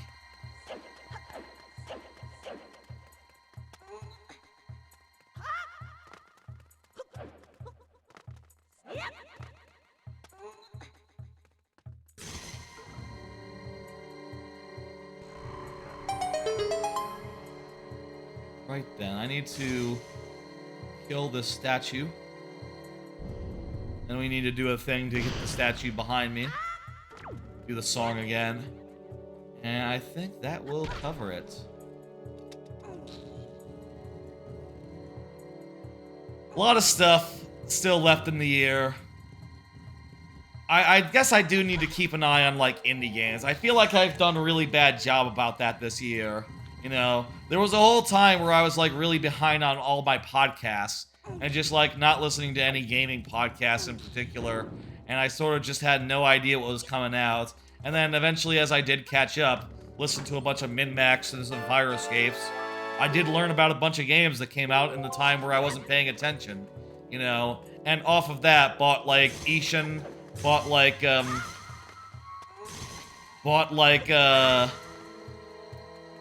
bought, like, A Space for the Unbound. And it was after I caught up, but I also bought Humanity because I heard about it on like min-max.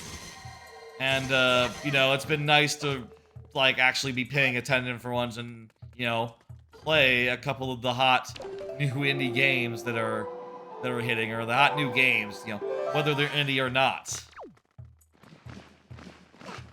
I'm still going through Humanity, by the way, though I've sort of stalled on it a little bit. I really don't like the 6th chapter that much. And I don't know if it's like the last chapter, like coming up on the end, or if there'll be any more like proper puzzles after this point, but really a bummer. I had been like really enjoying it up to that point, but some of the puzzles in that are just, in that chapters are just not good. And really exposing how, like, Humanity needed more than just like a pause time option.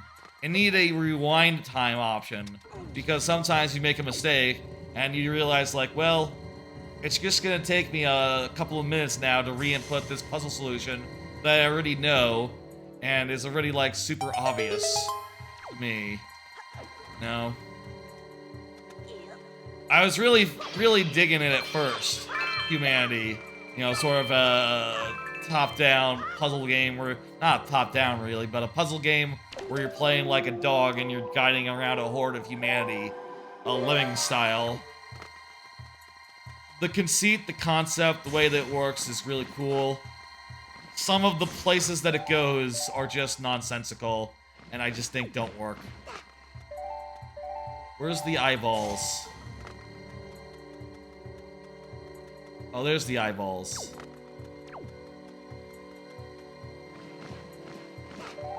This is a cool room. I like this room.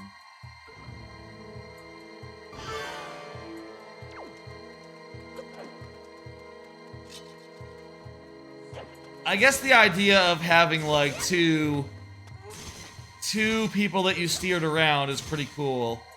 I will say though, I do think that the Wind Waker is probably the point at which they said like, okay, how about instead of having an item that does like, you know, 4 different, does like a bunch of songs. What the fuck? Does like a bunch of different songs, like just random fucking songs, and each song has like different random effects. The hell is this room? Instead of having that, why don't we just have like items that do that same function? I think that switching between characters would be like 3 times better in this game if there was just an item that did it, rather than having to sing a whole fucking song.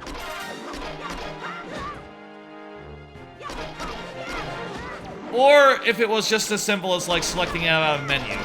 You know, just like, okay, yeah, switch. You know. Like in Twilight Princess, that's how they did it. They made it so that fast travel and transformation was just like, okay, you hit Z, and then Midna asks, like, do you want to do one thing or the other thing? And, you know, you go from there. I guess, do you think at any point in development of like Twilight Princess, you think at any point they were like, okay, you're gonna sing a song, and that's going to transform you into a human, or into a wolf. And, you can sing the song as a wolf as well. And you'd go like the, ooh. Maybe it was like, maybe that was the system, you know? You know in Twilight Princess where you sing a song, and it's like, you're just pitching it up and down? Maybe they originally were trying to make that be like the Wind Waker in this game, and they said like, how about we just have a menu? How about Midna just asks, and that's that? You think that happened? Yeah, they're a bit tough. They take more than one hit. I'll say it like that. You know another thing it hasn't covered in this game? You can get the weapons. You can get their weapons. Just like in Tears of the Kingdom. They're, indestructible, though. So, you know, it's a little nicer than Tears of the Kingdom. Oh, could we have just, like, used light to just, zap them down or something? I used light to get the thing. They don't break. Oh, you know what I also could have used? I also could have used the hammer. I bet the hammer would have just, like, just done them. You know, if I had used a little bit of strategy.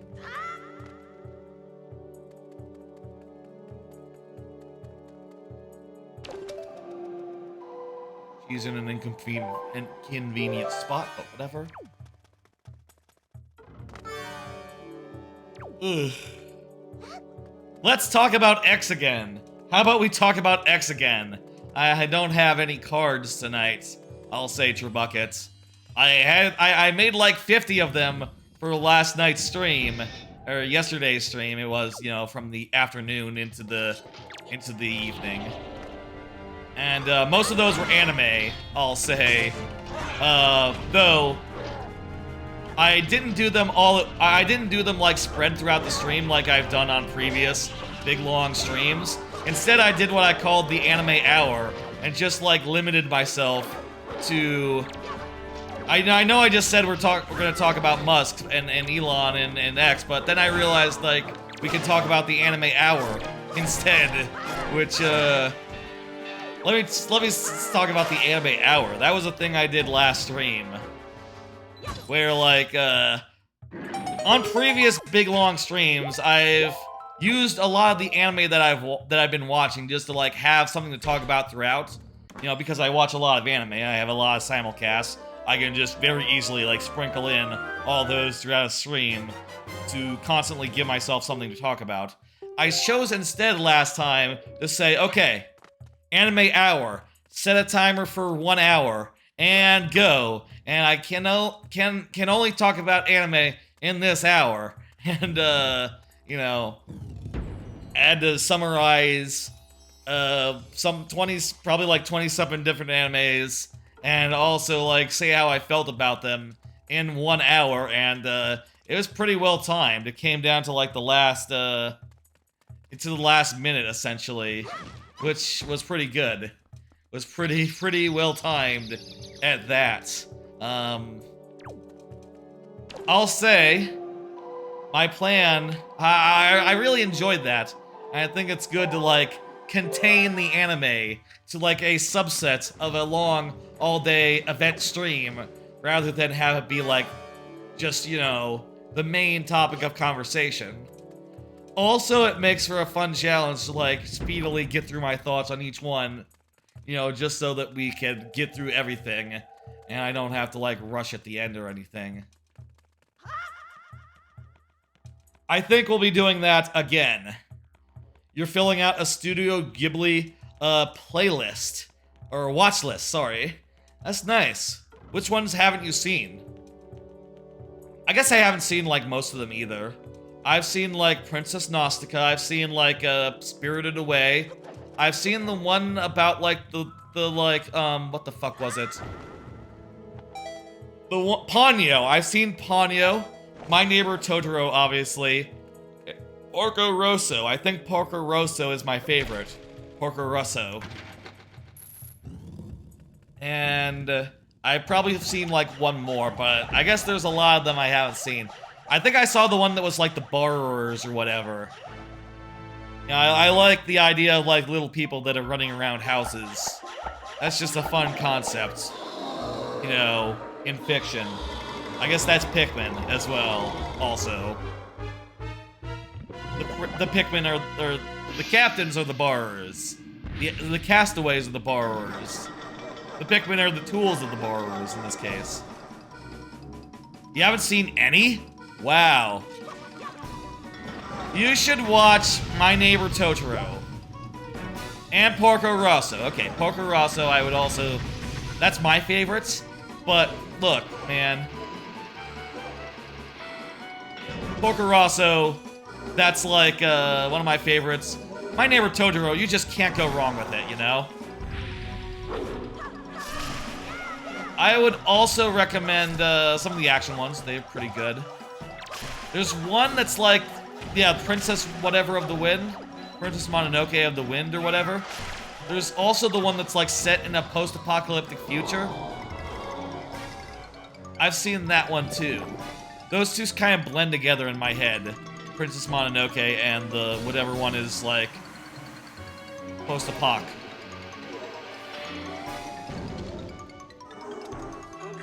Is this the reason why you had to have the strong bracelet going in here? So you can pick that guy up and throw him? That's... I don't think I ever realized that. But you know what? Yeah, you don't actually use the strength bracelets at any other point in this level. Okay, actually, maybe moving the mirrors around. Maybe the mirrors are big enough where it'd be weird if you just were able to push them around. I don't know. I guess I didn't even think about that.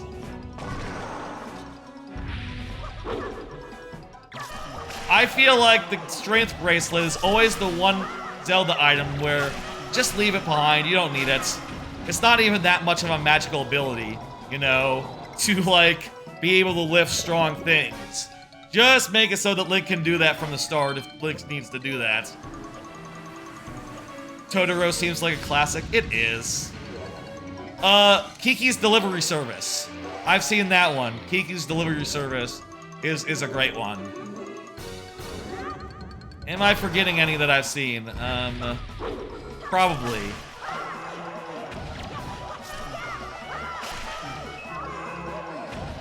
Kiki is also an iconic movie. Yeah, it is. And a lot of it is just like so mellow and good. You know, just a lot of like hanging around town, an Italian town, and just being a little scamp.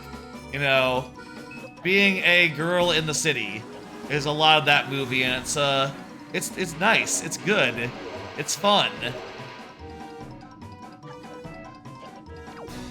It's all stuff that you like to see.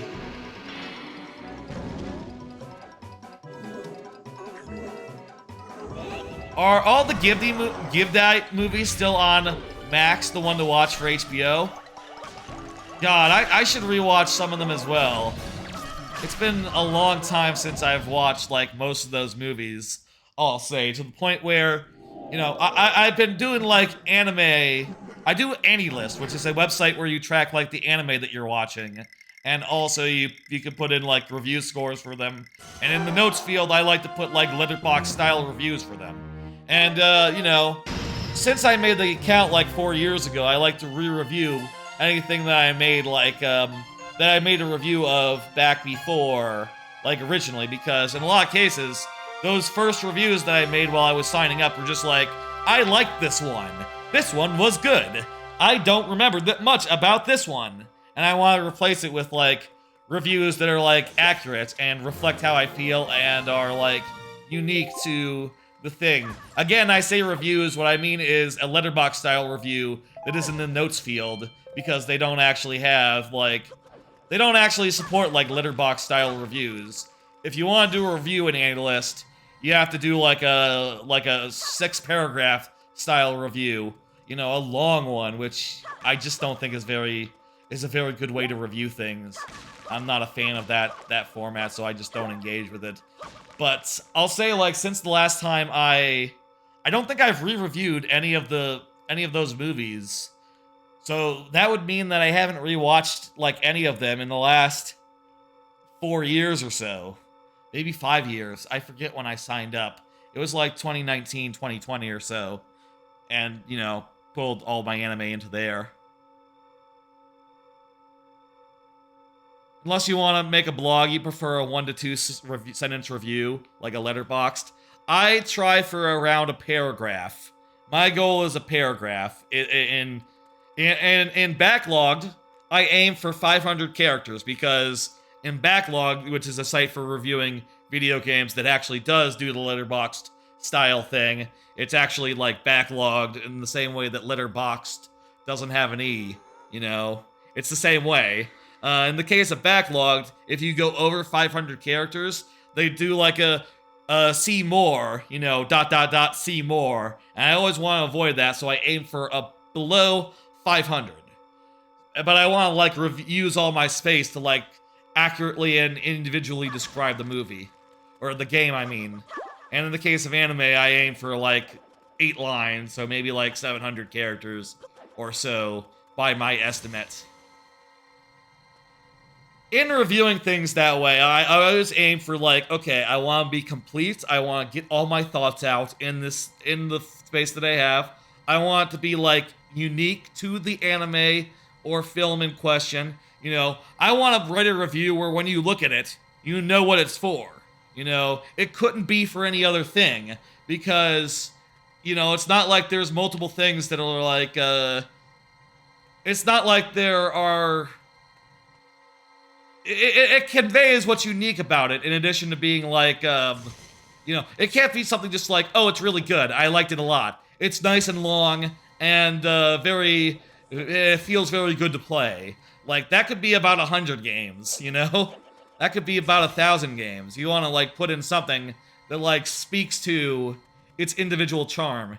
And if possible, I like to get in a little bit of flavor, you know? Not have it be dry. A little bit of, like, the source material's flavor. If I can manage that, that always is satisfying. We're gonna sing a song. We're at the 2-hour mark. I would like to push forward into the other dungeon tonight.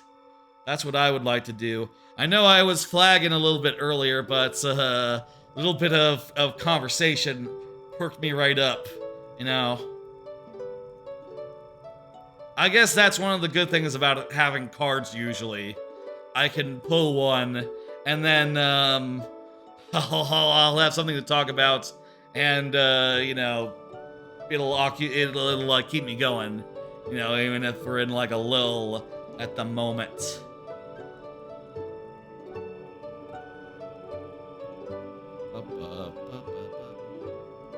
I've been rewatching Sopranos recently. Haven't watched any since the last stream, on account of, I had a whole work day since then, and also I ended the stream really, really late. You know, I'll also say of an anime, but that first season is really great. I'm really enjoying myself and looking forward to just, idly going through those. And I'm hoping that, like, having a show to rewatch that is, like, in English and, doesn't take my full attention will give me time to do things like make some Mario and work on some stuff, I always like to have something to watch while I work on, while I play video games idly or like, make Mario or something. I feel like I haven't had anything like that in a bit, so to just do Sopranos idly feels good. Maybe I'll do Breaking Bad next. Or The Office or something. It's been so long since I watched The Office. The Office would be a good one to do.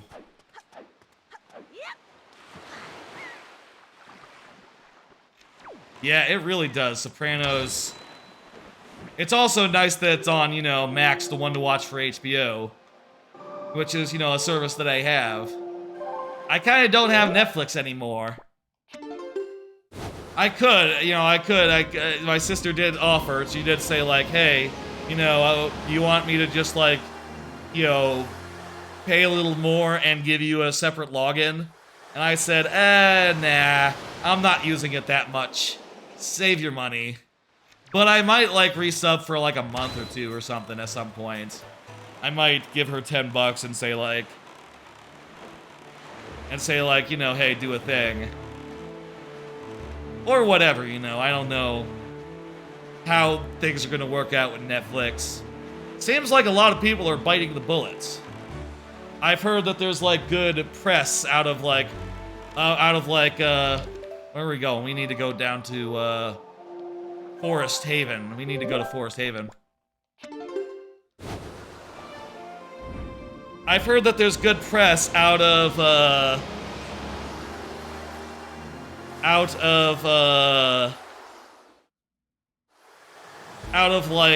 their Netflix move. Like, it hasn't backfired so much, or at least they're putting a brave face on it. Certainly, I don't intend on supporting Netflix after this shit. After like, tamping down on password sharing. Like, nah. I'd rather not have it than, pay money for it.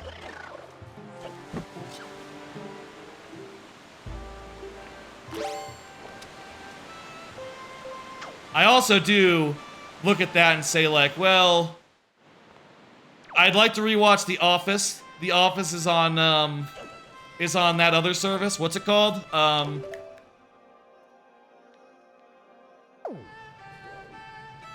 It's on that other service, and... Wait, do I just do the song? He didn't do a thing.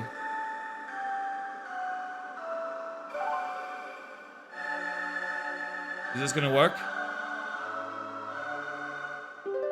Peacock, yeah. I guess I have to talk with him.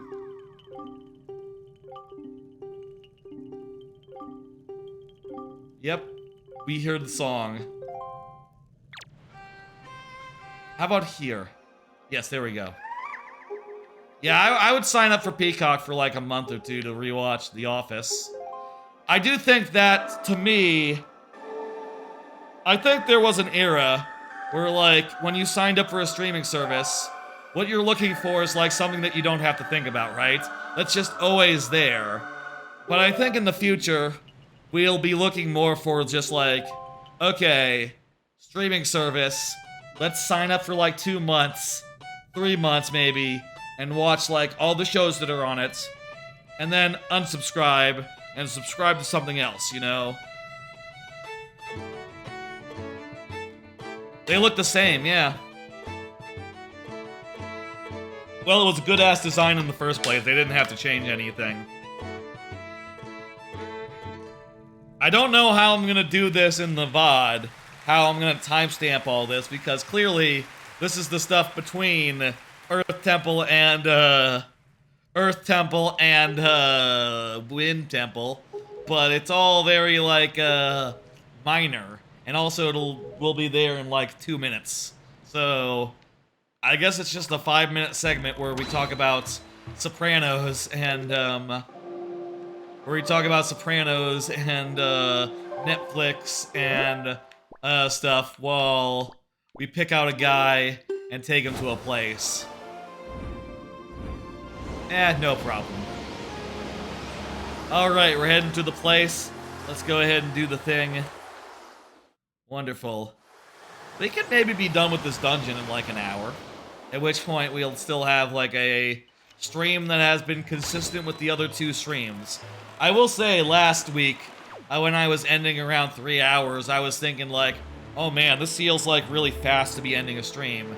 Because in, you know, past months, the playthrough streams tended to go like 4 or 5 or 6 hours long. But all the Wind Waker streams have gone like 3 hours, so it's not really out of the line for it to be a short one, you know? I wouldn't mind more streams that were shorter.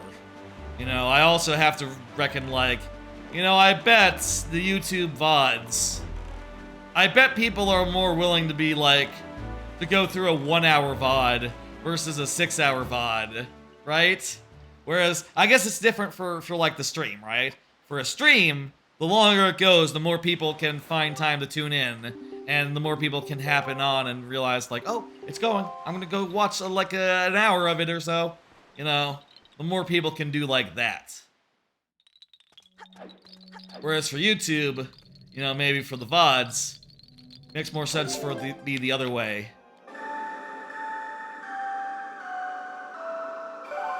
No.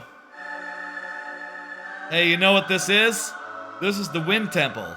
We're actually in the Wind Temple now. The previous segment is now over. That was like a 10-minute segment, tops. Should I even, like, mark that as a thing on the VOD?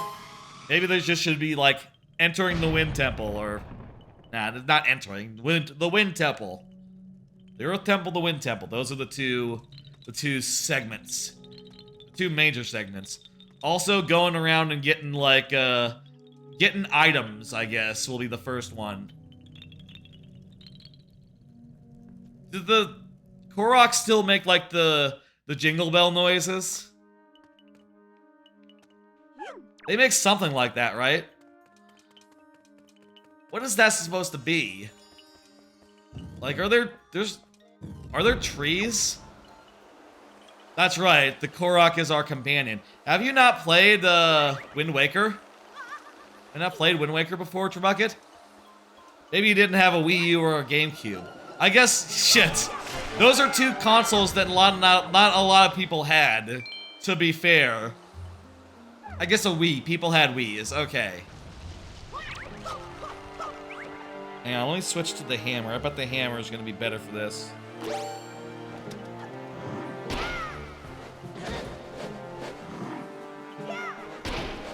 You You got stuck, didn't get far? Gotcha.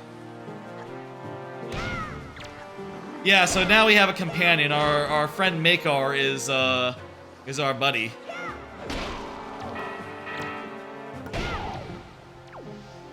And we're gonna be able to control him a bit. He is going to not be here for a lot of the dungeon, I will say. So, you know, don't get used to him. You'll see what happens to him. It's not going to be quite as involved as the last dungeon. I guess that's why they do it in this order. I guess it's intentional that it's like this order and then you do this one and then that one, because the first one sets you up to expect, like, okay, we're going to go through this whole dungeon swapping back and forth between Makar and our boy. Makar plants trees, which, why are we doing that? I don't know. I don't remember. I do know. But I'm wondering if y'all... I don't want to say it. Because right now... Okay, I guess it makes a chest. But, like, why exactly these trees might be useful? That only comes into play, like, later, you see.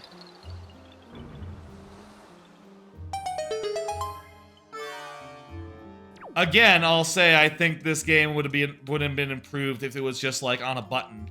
Like, you know how you switch back and forth between Wolf and regular Link in Twilight Princess? If they had just done that, it would be a little more easy to just, like, be switching back and forth repeatedly. I don't know if you played... Have you played... Trebucket, did you play Twilight Princess? Twilight Princess is okay. Last time I replayed it, I didn't finish. I got to the... When I got HD, I didn't finish replaying it on the HD version. I just got to, like, the city in the sky, and then got stuck and bailed out. I should at some point do Skyward... Or, not Skyward Sword, that remake just came out, and I played it off stream. And, you know what? I also didn't finish that one. Because, you know, there's a whole bunch of that game where it's backtracking and side quests and like, you know, filler. And I didn't like any of that the first time, and I said, okay, thank you, good night. You know, I stopped playing. Literally, the two first Geldos you've gotten far are Minish Cap and Tears of the Kingdom. Wow, man, that's unusual. That's... Well, I'll say those are two great games to start with. I love Minish Cap. That's my favorite 2D Zelda, I will say. I guess... I'll say Link Between Worlds is also great. But I'll stand by Minish Cap being my favorite.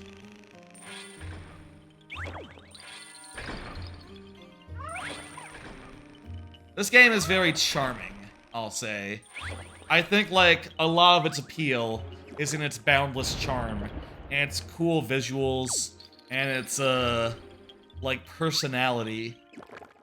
There are a lot of things that are holding it back, like the fact that there are only, like, 5 dungeons. Kinda six, I guess, if you count Forsaken Fortress. But it's kinda not a dungeon, you know? I would say, like, 5.5 dungeons. Okay, 6 dungeons if you count Ganon's, but it's not really that much of a dungeon, if you count the one at the end. You want to check out the other Zeldas, Link to the Past, and Ocarina and Majora. Yeah, all those things are on N64 Online, so, you know, they're pretty accessible. Well, not, Ocarina and Majora. All those ones are, yeah. You can play a lot of the games, the Zelda games, other than, like, Twilight Princess and Wind Waker, now, just on Switch for, as part of your fee.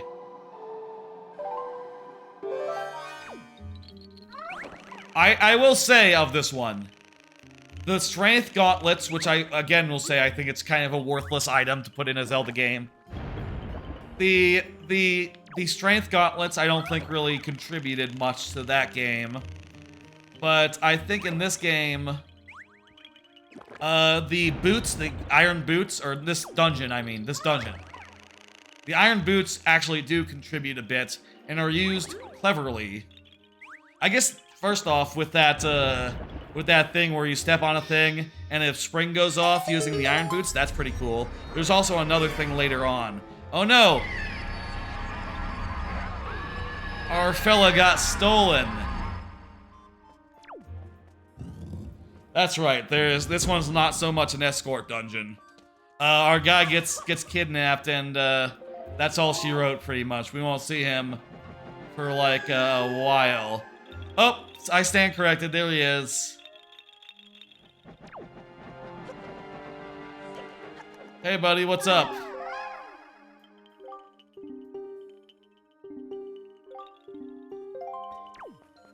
So yeah, he's behind there. There's like a big heavy object, and I cannot lift it for some reason, despite I have the strength bracelets. But don't worry about that. I guess that's another reason why the strength bracelets are a little silly, because it does make that part a little odd, where it's like, oh no, Link, the problem is that these things are too heavy. It's like, okay, what you do about that ends up being clever, but it's not anything to do with the strength bracelets.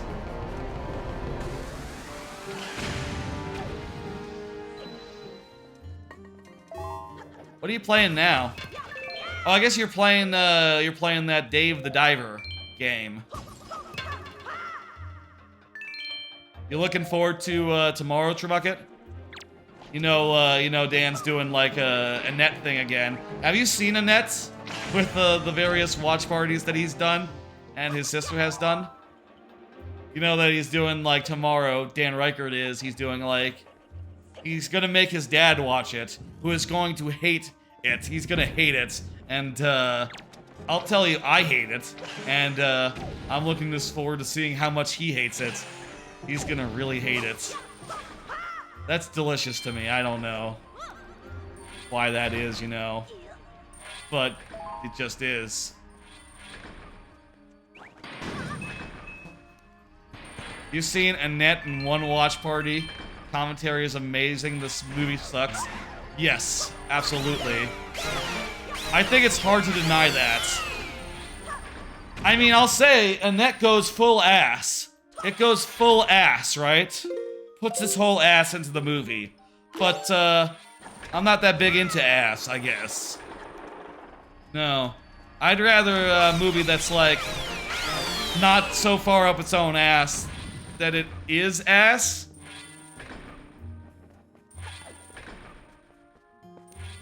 It stuffs its whole face in its ass, yes. It's like so pretentious. Like unbearably pretentious, oh my god. And full of things that make you just say like, fuck you, shut up, no, god damn it. Fuck you, fuck this, is basically like my entire reaction to that movie. Also, it is way too long. Like, god damn. I can't wait to watch someone watch it and be miserable. Though, more miserable than I am when I'm watching it. And I'll say, like, you know, hey, I'll be, like, playing a video game as I watch, I'm sure. I wish RoboCop walked in and threw Adam Driver through a window. Yes, RoboCop is good. I wanted to see RoboCop 2 and RoboCop 3. I've never seen any of those. I reckon those would be fun watch parties, but I guess they're not. You know, I guess they're people say I think they say that they're not even good enough to be like bad movies to watch for a watch party.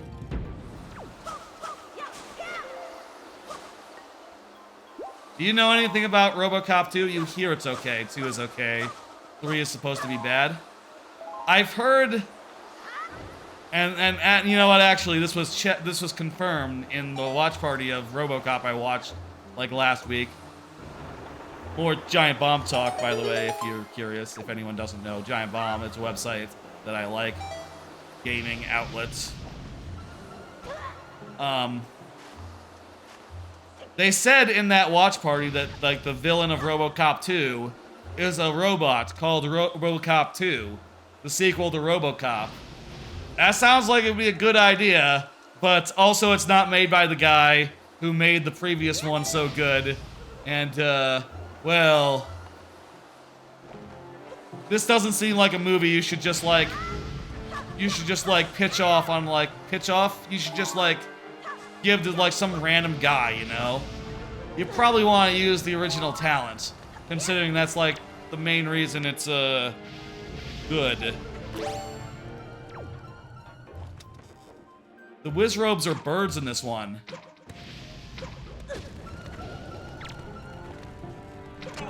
I don't think they're ever birds again.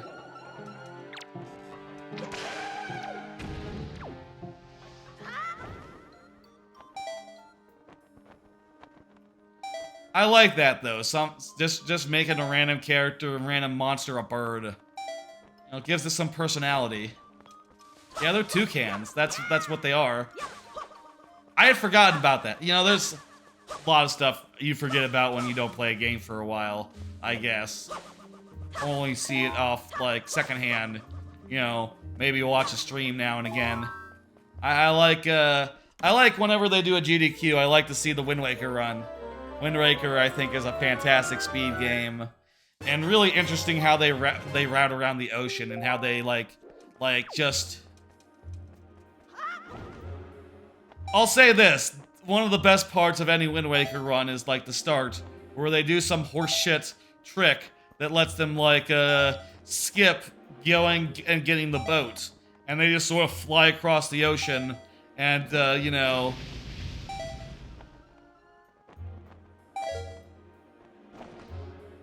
They sort of fly across the ocean, and it's really... It can be fucked up really easily, because basically they're just, like, getting super speed, and then, like, trying to swim through the ocean before they drown at, like, 1,000,000 billion miles an hour. It's pretty great. There's also some other stuff, you know, that's in all those categories that's interesting to see. And, you know, if you've ever... There's, like, some stuff with the final boss, or the final set of bosses that's... That, like, they do some really cool, like, trick shots, kinda, you know, where they're, like, sniping a thing that's, moving around, that they're really probably supposed to wait until it, like, stops to shoot, but they just, like, no-scope snipe it, like, 4 times in a row or something. One of the bosses later on in the game.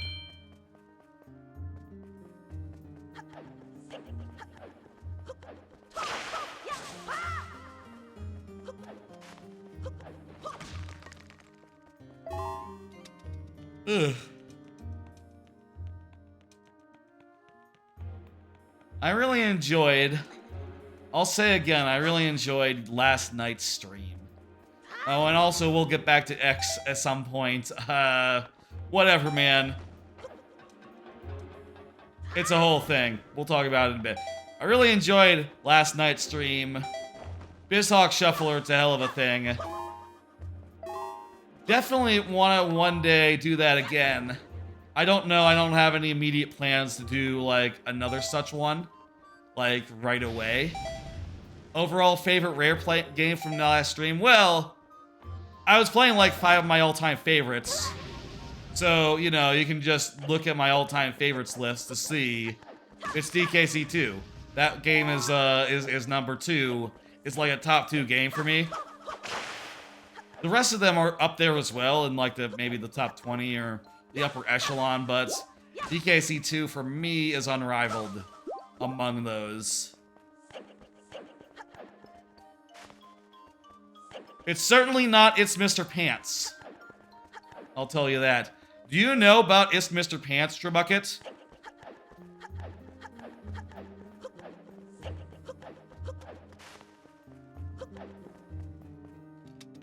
I want to know if you know about It's Mr. Pants, if you heard of it. I'll tell you what it is. I'll tell you what it is. What can compare to It's Mr. Pants? I'm gonna take it you don't know what it is. It's Mr. Pants is a puzzle game from like the Game Boy Advance era of Rare, where they were putting out games on Game Boy Advance despite being owned by Microsoft. Somehow that business worked out, and the game they put out was like a weird puzzle game where you sort of overlap pieces to form like complete rectangles and try to make everything disappear. And they're like set set puzzles. There's like 75 of them. We did 50 of them during the stream. And I don't know if you've ever heard of this, but it used to be before the buyout. It used to be a game called Donkey Kong Coconut Crackers. That was the original plan for that game. And after they lost the license, you know, after they got bought by Microsoft, they re-themed it to their, like, Mr. Pants character. It sounds pretty fun. I have heard of the game but never played it. I'll say, let me be clear. It is a video game. It's alright. I don't know that I would... It's like a solid 3 out of 5, I'll say. Like, the puzzles are kind of... They can be satisfying to do. It's just weird at the $30 price point and on Game Boy Advance. I'll say this. If it had come out like 2 years later, 3 years later, it could have come out on iPhone and been like a forgettable, mediocre, like early iPhone game. You know what I mean? And that's about the echelon it's in, right? Just like, oh, it's like 50 puzzles, and the puzzles are like okay. Could be a little more sophisticated. It seems like it'd be fine if you spent like $5 on it. You wouldn't be dissatisfied. But this was this $30 game, so you know, kinda weird in that price point, I think. I will be clear. I put it on the randomizer roulette as a joke. It was the joke game of the bunch. Also, Grunty's Revenge is also kind of a joke. Except it's kind of not, because it's like, you know... It's an official, like, full banjo game they made on the Game Boy. And it's like an isometric banjo. Kind of has too many mini-games, though. That's my review of Banjo-Kazooie Grunty's Revenge. It's kind of cool. Isometric platforming. Not bad. Too many mini-games. Cut out all the mini-games, replace that with platforming and other such antics, and you got something pretty good. It's like a 4 out of 5. It's cool. I don't know. I wouldn't necessarily put it up against, like, you know...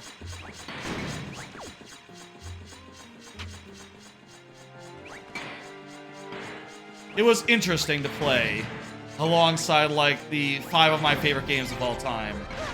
I'll say. Let's talk about X again. Fuck it. It's time now to talk about Elon Musk and the fucking wild-ass business decisions. I feel like this one's gotta be like one of the last ones of the story, right? We're reaching the end of the story.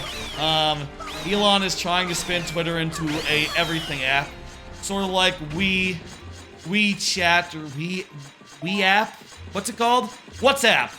Sort of like WhatsApp in like Asia, except he's trying to do it in America, and it's not gonna work out because look, man, if America was gonna have a WhatsApp, we would have had one by now. I think that is I think that's fairly obvious, right? Like, there's a reason why WhatsApp hasn't, like, penetrated. And just making Twitter into WhatsApp? First off, you're not making Twitter into WhatsApp. You're making a new app called X, which, everyone's gonna see and go, what the fuck is that? Is it porno? No. No, it's not porno. Oh. I wish it was porno. Could it be porno? To be fair, there is porno on Twitter, if you know where to look for it.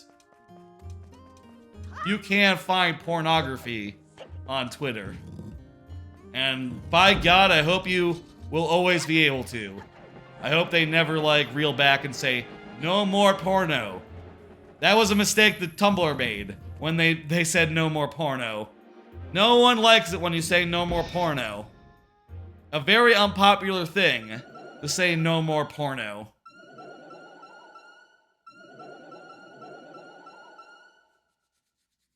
There's Toucan and Sao.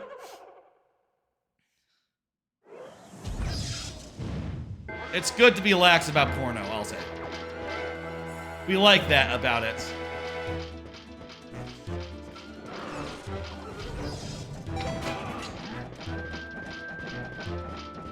I'm just gonna try to snipe this guy repeatedly as he appears.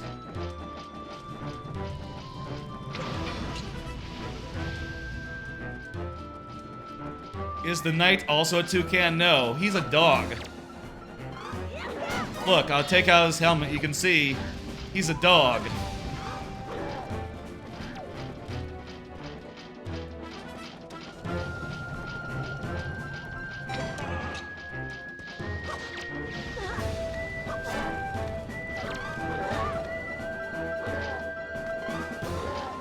You do counter moves in this one, like if you hit a button at the right time, you do like a cool counter.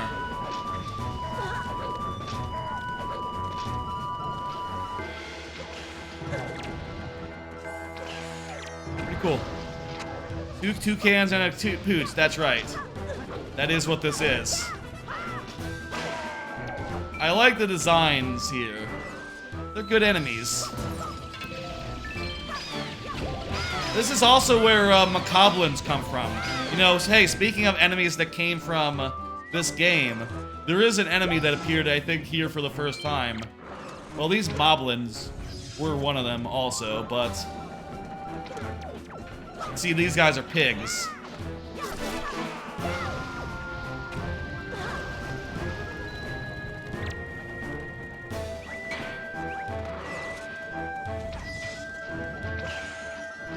Maybe we need to get rid of this guy who's spawning them first.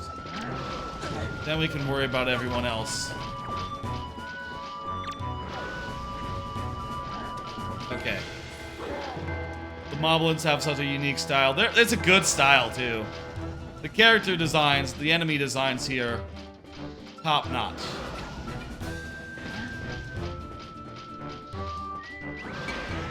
I keep putting on my boots. My big heavy boots. Not useful in this occasion.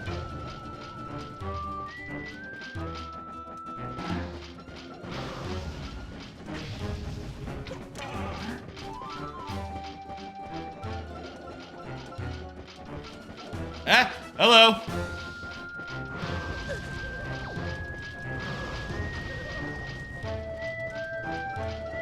There's like motion controls, by the way. Similar to how in, on the Wii U here. Similar to the Breath of the Wild motion controls, actually. Oh, it's funny how the mini-boss music stops because the guy died. That's like in Mario Maker when if you have like music tied to an enemy and it dies, the music just like stops cold. Kinda weird that they had it work like that, but whatever. Also, hey, look. This is like Breath of the Wild. Wait, I killed the guy.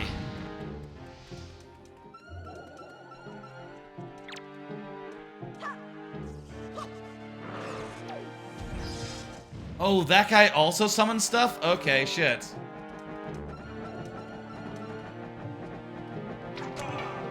Dickhead.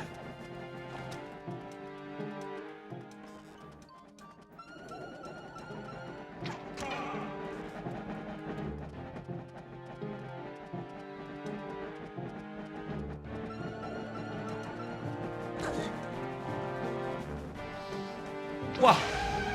Got him. Weird mini-boss, but okay. Just guys summoning enemies. Not a bad one. Not a bad one. Okay. What is this item? Now, Trebucket, you've only played like one proper Zelda that was like the old style like this, but every time, all these dungeons always have like one key item in them. In this case, it's the hookshot. Pretty cool key item, I think.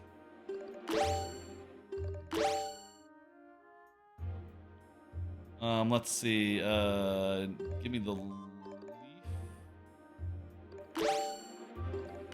Hookshot on R. Perfect.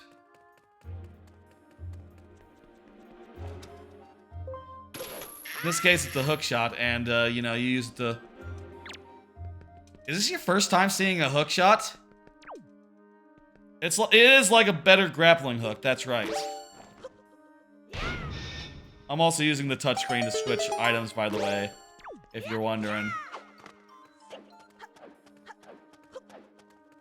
Weirdly enough, you can't actually show any of the menus on the TV screen. At least not if you're using a gamepad. Maybe you can if you're using a Wii U Pro controller. But I'm using a gamepad, so I can't. And what the dungeon item typically does is it gives you a thing that, like, changes and recontextualizes the dungeon. Or, like, once you get it, it's like, you know, you can move through the dungeon in new ways. You have all sorts of new options for dealing with enemies. Like, usually the enemies in the dungeon are, like, weak to its weapon in some way, such that you could really just, like, work them over once you have it. I'll say there's never been I don't think there's been a dungeon that has two such items, you know, that has, like, not just one dungeon item, but two. Maybe there has been in one of the games, I don't know, but there's, like, an opportunity to do something interesting there in the future. I do wonder, after Tears of the Kingdom, if they're going to go back to more traditional, you know. I love Tears of the Kingdom, and I think that it was phenomenal and, like, absolutely worth doing after Breath of the Wild, like. But I also feel like, okay, maybe next time just do like a really, really well iterated, polished version of Ocarina. Like, I really do still love dungeons, you know? And, like, the good traditional dungeon and a good traditional, like, regular length adventure, you know? And in the same way that, like, there's been a couple of, like, 2D Zeldas that are, like, the old style that have been persistent even through, like, the 3D era. I think you can totally do, like, a quick 3D Zelda that's, like, 20 hours long in between, like, an open world Zelda or two. Now, I'm not saying that there can't be 3D Zelda. I'm just saying I would like to see, or, like, open world Zelda. I'm just saying I'd like to see, like, this style back, you know, again.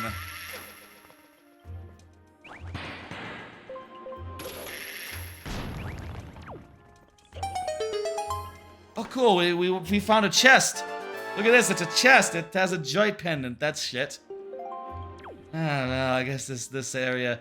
That's what we did, by the way. You see, we put on our boots, and then we grappled the thing, and instead of being pulled to it, we pulled it down. You see, did you understand what happened there? It's a pretty cool, it's a pretty neat interaction. I don't remember if they do it multiple times or if that was, like, the only thing. But I always thought that was very neat. Now our boy is free, Makar, so he's gonna go down and plant some seeds.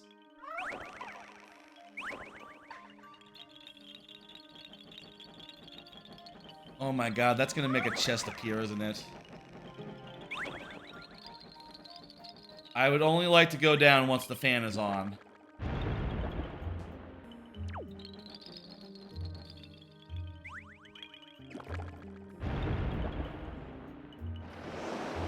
There we go, the fan is on. Oh, I guess there's no chest here. Good, okay. I thought I'd have to go down and get a chest. You know, it kind of looked like a chest where a chest would go, you know?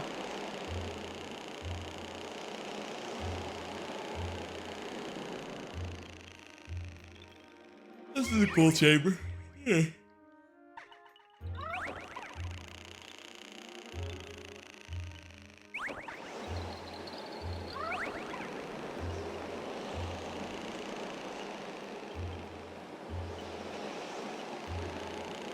Oh, I'm now noticing there's, like, the flight meter in the upper left. So that's where it's showing us how we can fly, or how long we can fly, you know?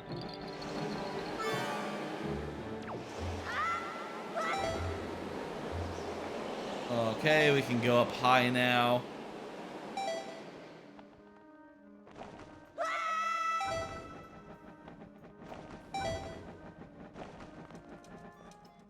What here have not we done? Couple areas, but...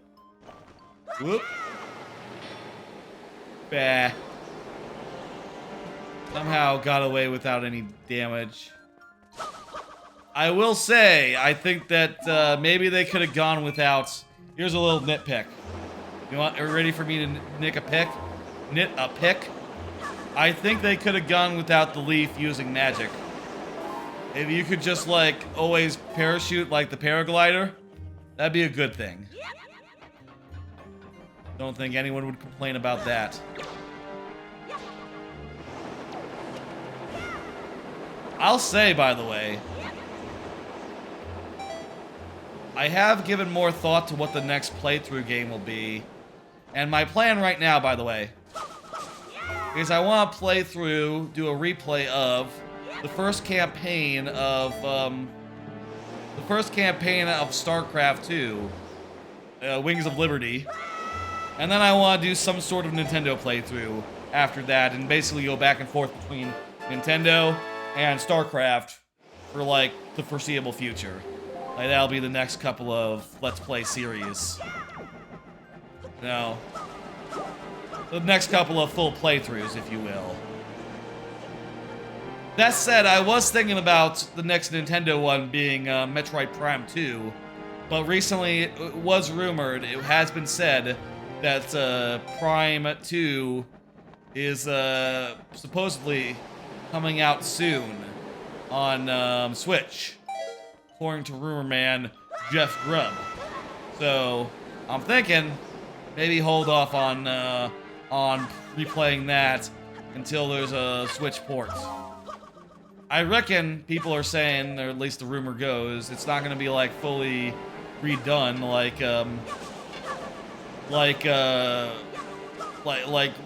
Metroid Prime was. More of a just a port. I will say it's kind of disappointing, you know. Maybe this is silly to say, but seeing all these GameCube ports, part of me does go like, well, damn, you know. I guess GameCube Online isn't happening then. Like, for sure. If they're just gonna sell GameCube games on Switch, at least until the next generation comes out, you know. Maybe in the next generation they change course, but I guess they're not going to give us GameCube games for free. They're instead going to sell us them one at a time. And, you know, just like up-res them and stuff a little bit along the way. Which, you know, hey, that's cool. I like that, but, you know, I would have liked it more if it was just like GameCube ports on Switch. Yeah, Metroid Prime Remastered is like a whole thing, you know. They did like a lot of work on that. What I mean is like more with like the Pikmin 1 and 2 coming out, right? Like those are just like ports. Those are just like up-res and HD, right? That is the sort of thing that's like directly the same as would be a like GameCube Online service. Like it would offer the same offering, essentially.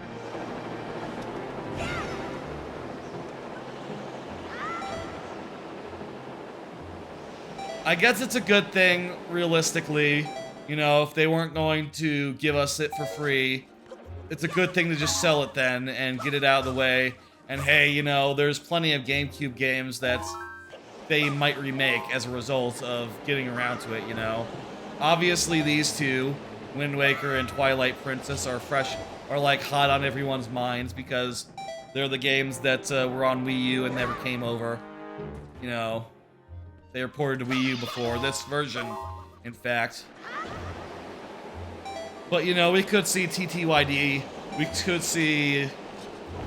There's a lot of games that just never left the GameCube. You know? Where's this key go? Let me look at this map I have.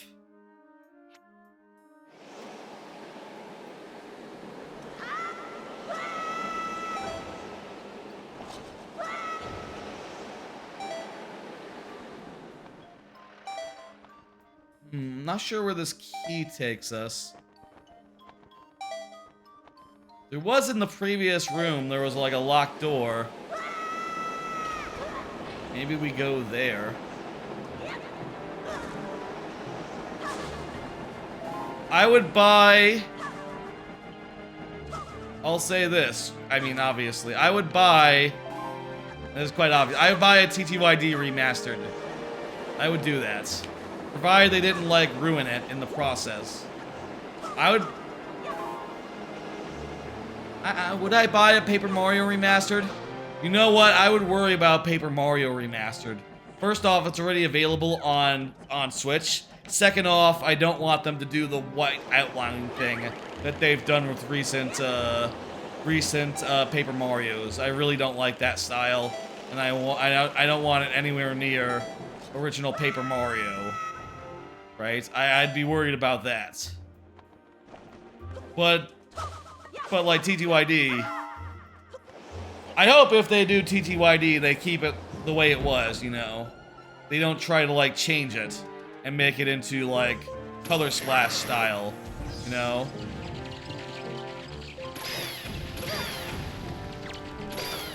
I think it'd be a damn shame if it was just, like, Color Splashed up. But seeing Mario RPG, the way it got remade, I feel like they might be, like, faithful. They might, like, whenever they do it, they'll do justice by it, and not just like ruin it. I hope, you know. You would hope with, like, Mario RPG being as, like, faithful as it is, you'd hope that that they clearly got the message that, like, faithful is better than like, being consistent with modern day. It's better to just, like, bring the games back as they are. Not change it all too much. You know? But who can say?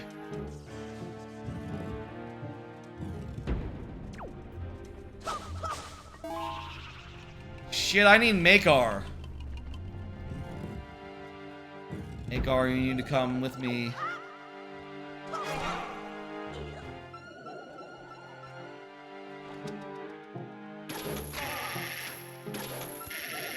There should be a thing that, like, summons Makar to you.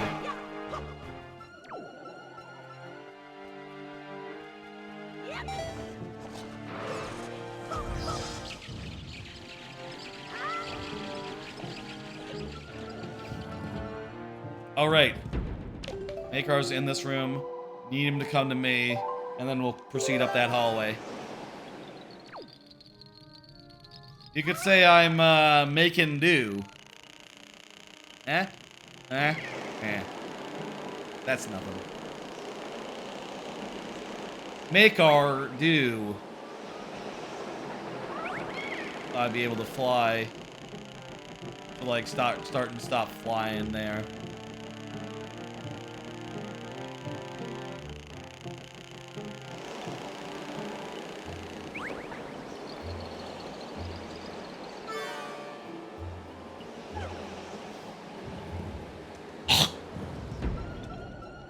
I guess it's kind of weird that all these dungeons at this point in the game.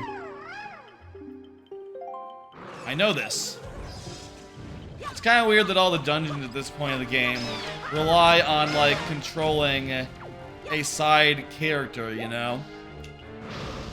Like, from the third one on, everything has involved, like, an assistant, you know?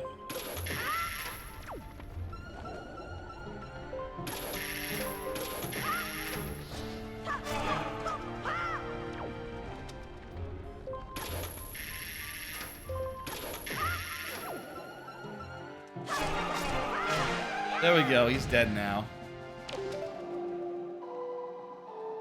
Bringing the guy over.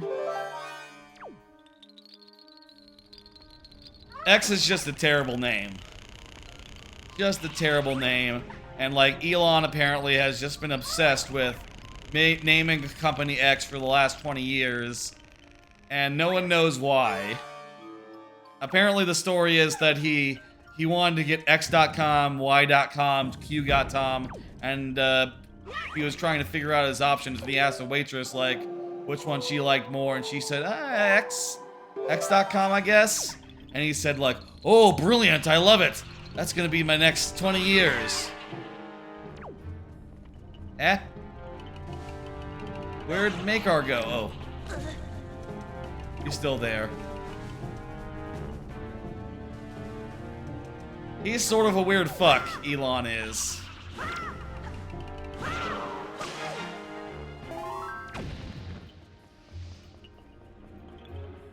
I guess it does speak to, like, the venture capital way, you know?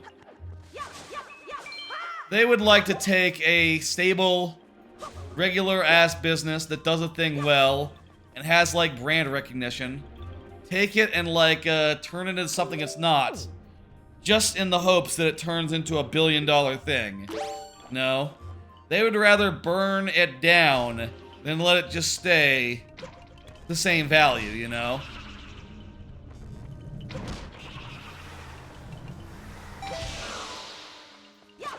Eh? Did the ice hero? Whatever.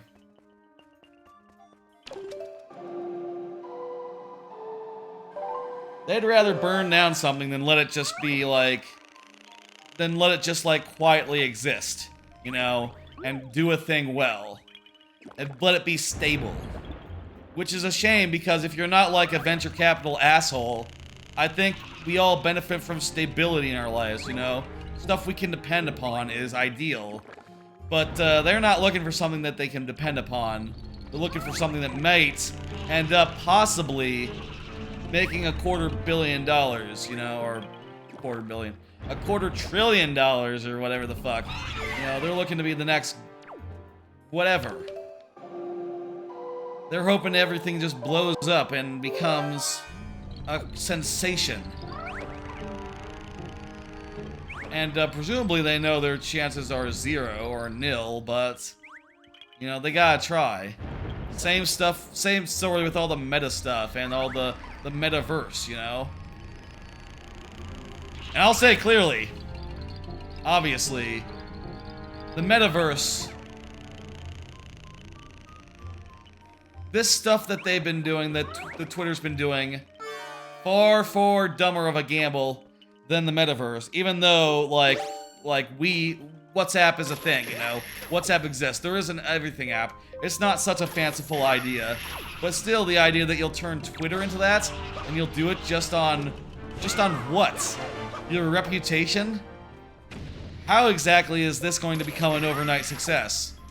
Oh, okay. This is the everything app that everyone should use now. It's a fucking unmitigated disaster. It's a fucking wreck.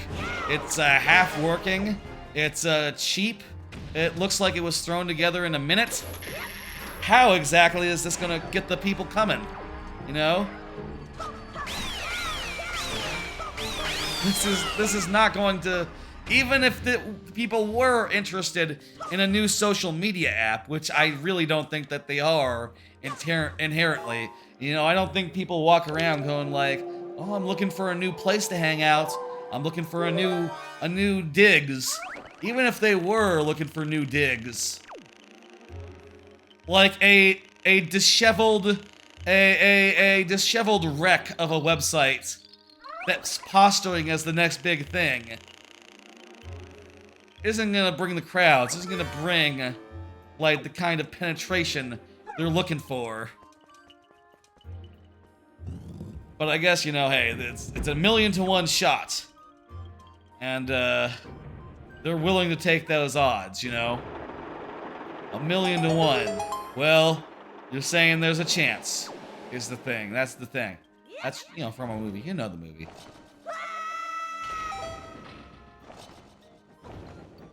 Slipping in random movie quotes into this.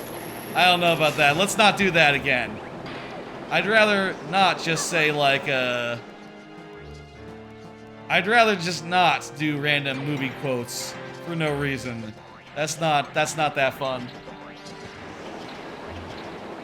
That's not that good. Let's refrain from doing that. How about... I'd buy that for $1. Twitter brand, haha. I will say, if Blue Sky were to buy the Twitter brand from Elon, the brand name and the iconography and all that, and we're to just like make Blue Sky into literally Twitter 2.0, that'd be kind of funny. There's no way that happens because that would be like criminally negligent. You know, letting your competitor literally take your like cherished, super valuable trademark. What the hell is this? Why is that there?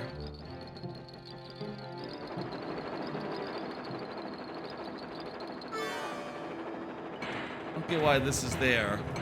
Elevator. You're a big fan? I know what you mean. There's a big fan here. That's right. Say what you see, I guess. Big fan! P-hat! Door! There's the P-hat again. Those are called P-hats, by the way.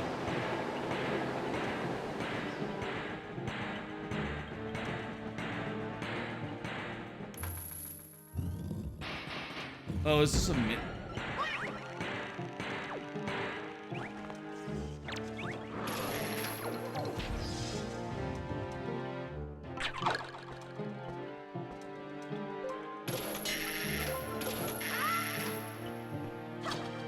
We gotta take care of those summoners, those whiz robes. Get out my bow and arrow.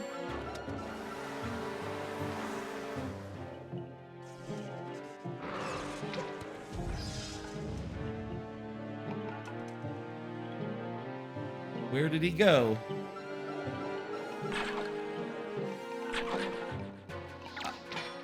God damn it, lock on. Lock on to the guy I'm aiming at. Jesus.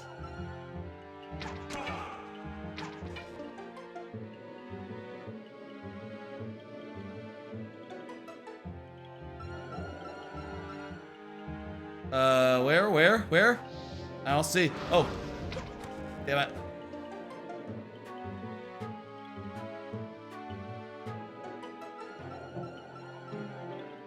I don't see it. There he is.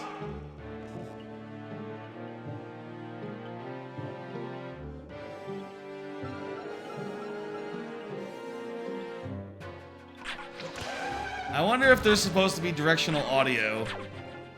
On my PC, I usually do a thing where I just, on my PC, on my phone, I usually just, like, shut all that down and just reduce it to, like, one thing. I think I do, anyway. I think I have that setting toggled. I don't know, I've never just been a fan of, like, you know... There's a lot of old... I guess maybe it's not a matter of, like, that problem with stereo sound. Just more that, like, there's some music out there that's just really not mastered for stereo correctly. Where it's like, you know... Or like, some of the instruments are just on one side. And that always sounds, like, so awful to me. I'll just literally go without stereo sound. Just by default. Maybe that's, like, never ever a problem anymore, and you can just, like, naturally not worry about that. I'm not sure... Like, when my capture card takes it in. I'm curious, is there directional sound, like, on the stream? Wait, how... Well, probably, like, left-right, right? Is there left-right sound coming out of, like, my, my thing? Not to you here. Well, who knows? It's not like it's, like, universally done anyway as, like, a... thing. Similar to just have, like, the sound be everywhere. You know. But... why isn't door opening?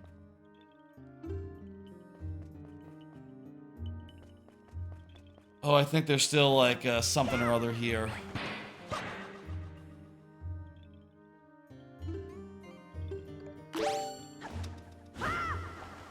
Maybe you have to get really high up and hit a switch. I think I have seen, like on the audio mixer, some audio being louder on like one channel than another channel. You know, it looks like there's There's like 2 channels going up and down. I want to say like all that is mixed out for me, just on the Windows level, but I guess in theory it should be going through to the stream, right? Is that a weird thing to do? Do other people not do that? I don't know. Maybe just like nowadays all music is just properly mixed. And maybe even the old stuff they remixed to be like, what's the word? Compliant. Upholding the best standards, you know?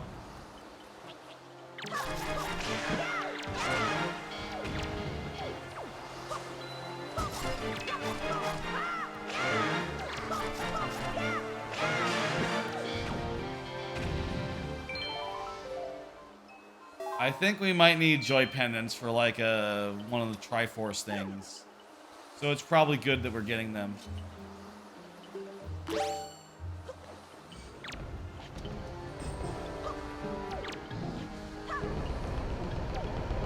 Grub also said that there was like a Zelda thing happening, right? What do you want to bet? It's what everyone's been saying for years. Wind Waker on Switch, and also Twilight Princess on Switch.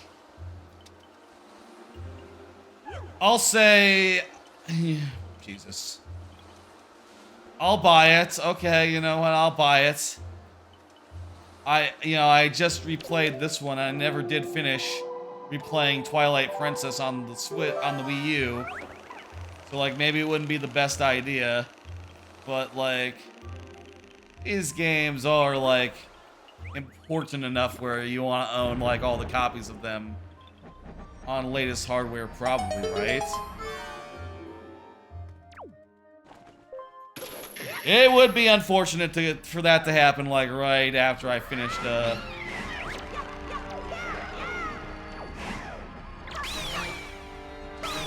right after I finish, like, or like get nearly finished with, like after doing this whole playthrough. But you know, it's probably not going to be into the next Direct at least, which is probably going to be a ways away.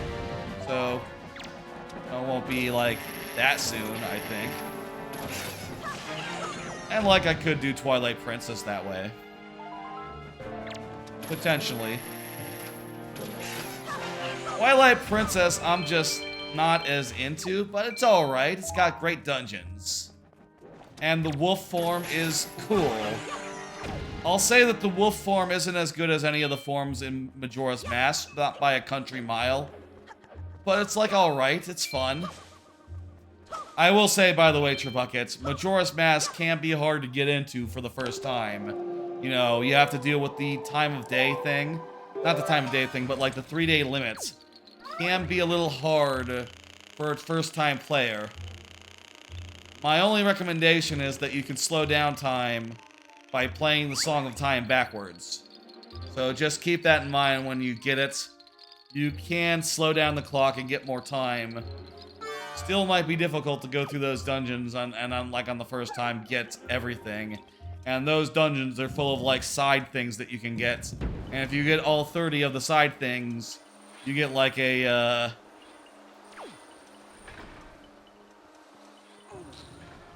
if you get all 30 of the side things, you get like a good bonus in each of the dungeons. So you want to do it, but you know, the question is, can you collect all of them within a 3-day time limit? No. Maybe it'd be best just to focus first on just finishing. You know, I'm just like finishing the game. And then after on like doing everything. Everything in the world.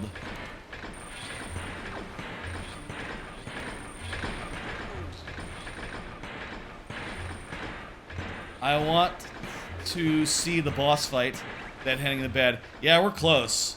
And I'll say, like, after the boss fight, I will also be like, ending, you know. That'll be the natural time to conclude the stream. The boss fight. And I'll say, after this boss fight, there's not that much of this game left. Just like There's just like a Triforce quest, which is famously a little bit of a problem, honestly. They kind of made it like really like tedious, unfortunately. And there's also the final dungeon.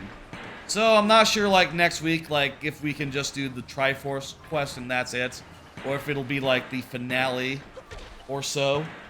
But that is the plan for next week. Next week's Wind Waker stream. I'll say again, also, I'm planning on a Game Pass stream, playing a bunch of Game Pass games that I haven't tried before. I don't know if anything's been added to Game Pass recently. Bucket, let me ask you, do you know if any Game Pass games are out? Anything that people have been talking about? I think there's probably a few that I've seen, or at least I've seen that I could download, that like maybe were in like that presentation. I don't know if any are like new though.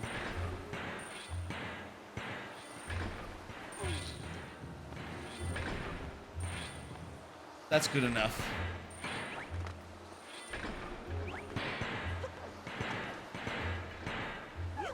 Really want to figure out, like, I'll say it won't be this week again, since I did the Sunday stream. I want to have a nice chill Thursday night, just relax and you know, take it easy. But next week we'll be doing some sort of Game Pass stream, I think, next Thursday, assuming I can come up with enough games to play that are on Game Pass that I haven't played before. I suppose I could also just like play games I haven't, or play games that I have played before.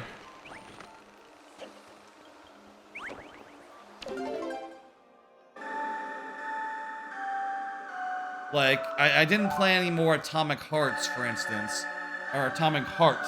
And I thought that game seemed pretty good, pretty like Bioshocky, and just never found the time to go back to it. I mean, I thought it seemed like kind of like awkward Bioshock, like janky Bioshock, like low budget Bioshock. But I was having fun with it.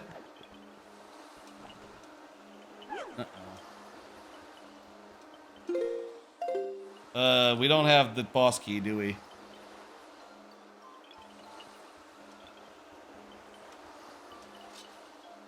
Well, let me make a warp here, and then we'll bring our guy back. There was a, I remember, there was like a thing that was in one of the other rooms that we need to probably go get, and that'll have the boss key. A little bit of backtracking, and we need our guy for that, so let's go. I don't think we can just teleport and keep our guy. So we'll just have to walk. Well, it's not too bad.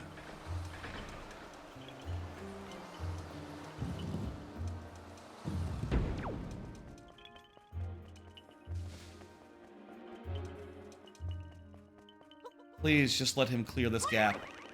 Good. That was actually pretty close.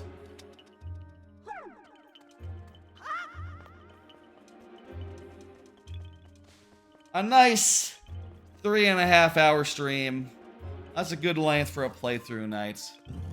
I will say, like, you know, I've mentioned before, like, the first playthroughs I did on this channel, they were like sort of companions to the Mario making, you know? I would do some playthrough and then switch over to Mario Maker or vice versa. Like, that's how it was for the first... That's how it was, kind of, for the first, like, year of the stream. You know, the year of the channel. But I like to... I feel like, you know... Fuck, I just... I've been in here, this is not it.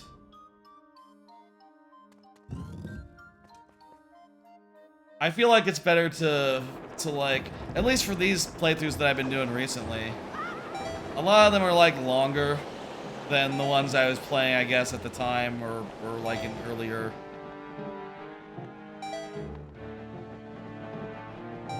on. And also I think they benefit from more focus. You know, and the more focused we are, the less like installments it takes. I like to do that. I like it to be that way, you know?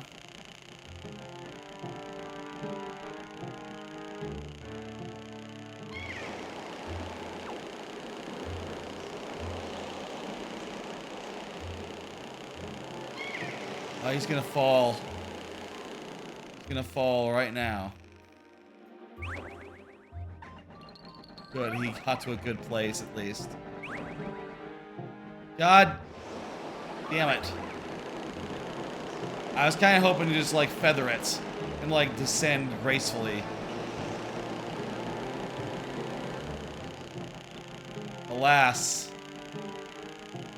Oh, come on, I'm so close. Oh, wow, I landed on a seam. Slick. Good, okay.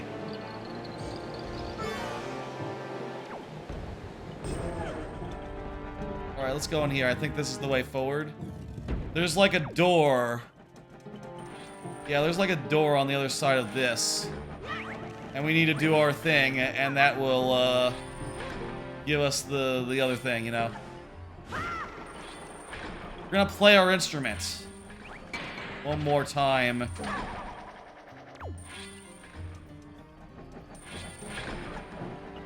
And then we're gonna warp to the end, and then we're gonna fight the boss. Easy, easy, easy. I knew he had to come back here. Don't stand in the blade. I knew he had to come back here because of this thing, but I was wondering as I was going, like, what happened to that?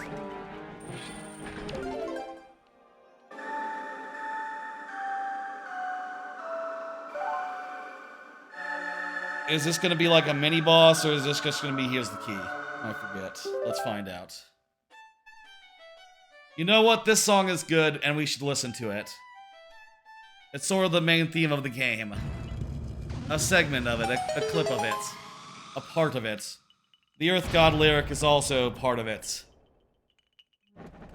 Good songs. Come on, buddy, let's go. Oh yeah, this is a mini boss. Just some dogs, though.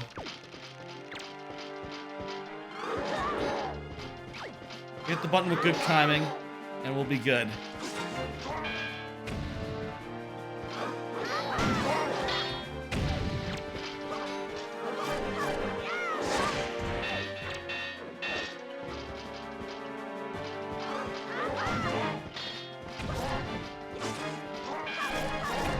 You can take their armor off by, like, hitting them in the back, where they're, like, tied together, you know?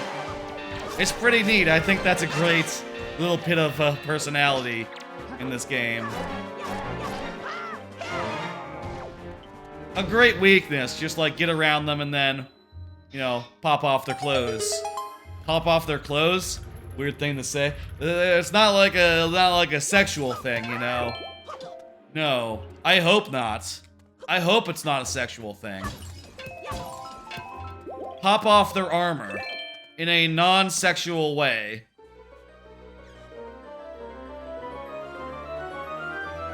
Relieve them of it, you know?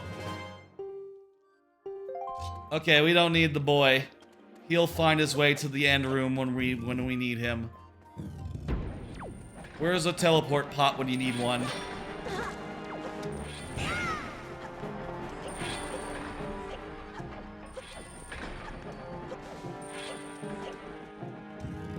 Boss fight.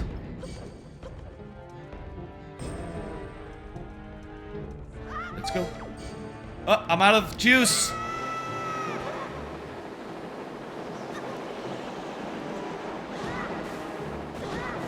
What? Fuck? What? That's okay. I really need a pot to, like, teleport from right now.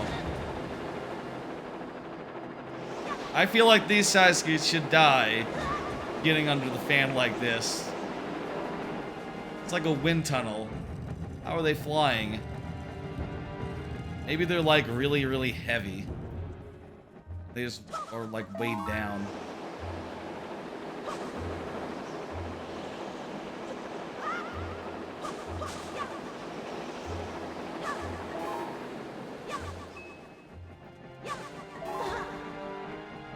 Okay.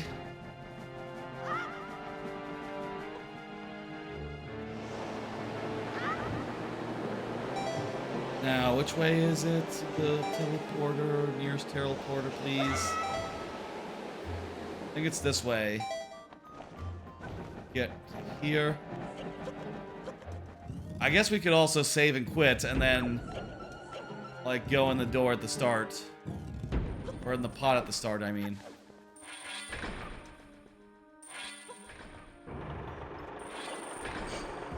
Huh, that switch opens it the same way the fan does. I guess if you get stuck here, you need to be able to do that. Here we go, into the pot. To the exit. To the end, I mean.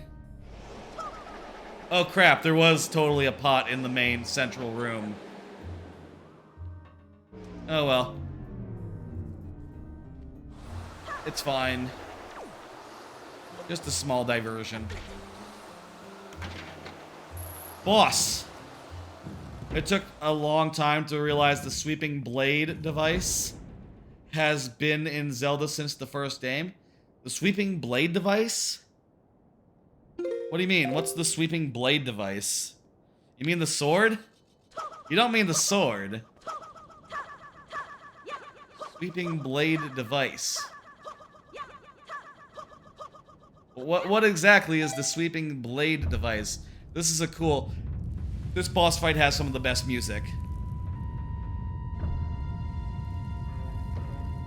The blade found in dungeon rooms that's on the floor. Oh, you mean the one that's sort of like a Roomba? Yeah, apparently you can kill those with ice arrows in Ocarina. I've heard. Or you can freeze them with ice arrows. It's a fringe case, and you wouldn't have ice arrows at that point in the game. Like, when they're, like, really a nuisance in, like, the water temple, so... It's not really that relevant, but it's a fun fact. Are they in Tears of the Kingdom? I don't think those guys are in Tears of the Kingdom. The blade guys going back and forth. They're called something, I forget what they're called.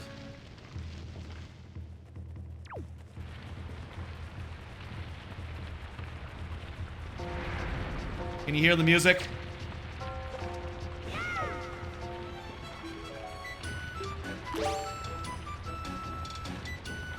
I'm turning it up in my own headphones because it's good.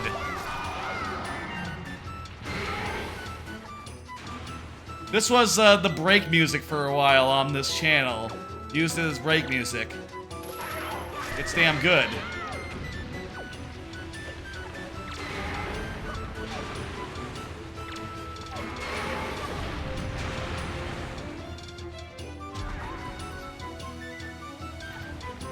I wonder if they rearranged this for the HD.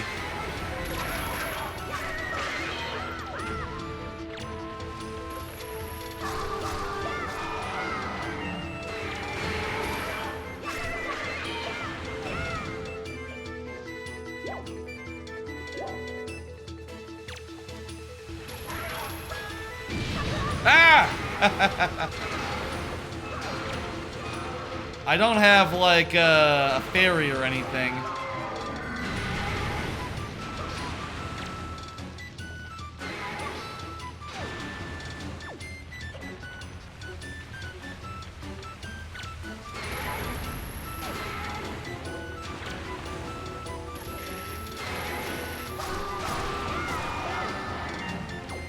I'll be getting close here.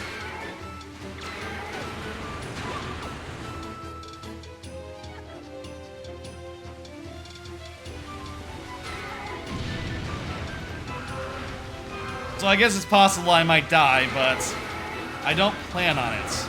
I plan on living. Ah! Okay. Don't get swallowed. Good rule of thumb.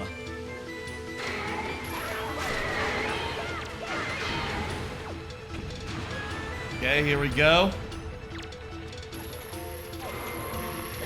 Dang it.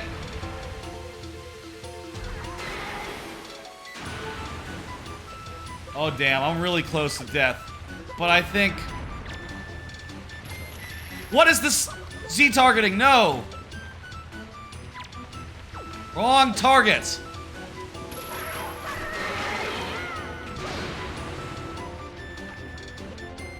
Well, at least I get a heart from that.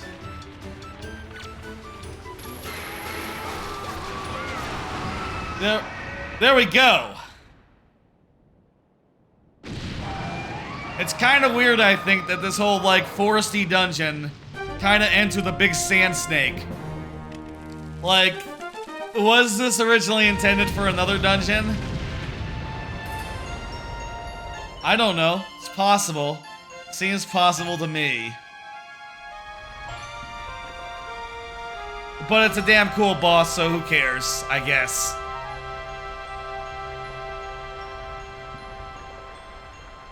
You know, a lot of stuff could have happened in development. They did say they cut 2 dungeons.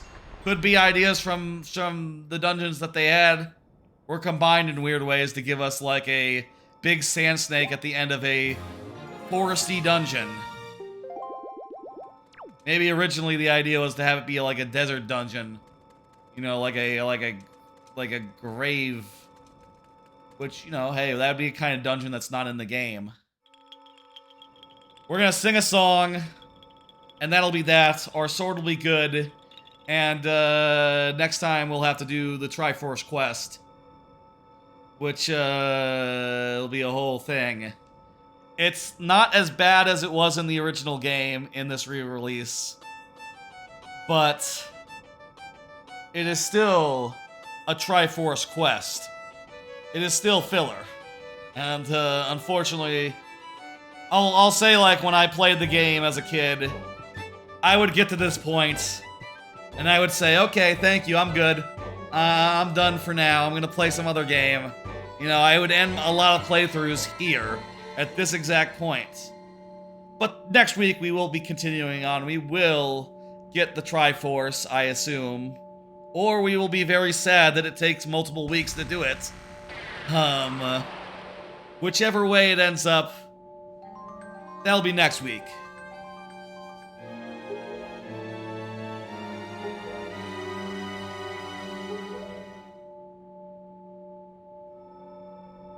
We have done tonight's Earth and Wind.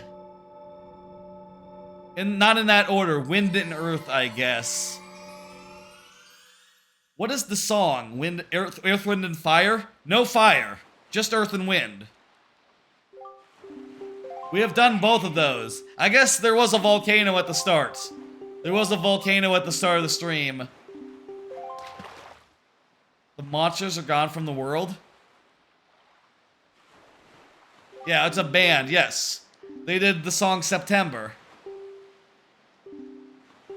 The Forsaken Fortress is abandoned. Well, we did set his house on fire in the Forsaken Fortress, so I guess it's understandable that he left and went somewhere else.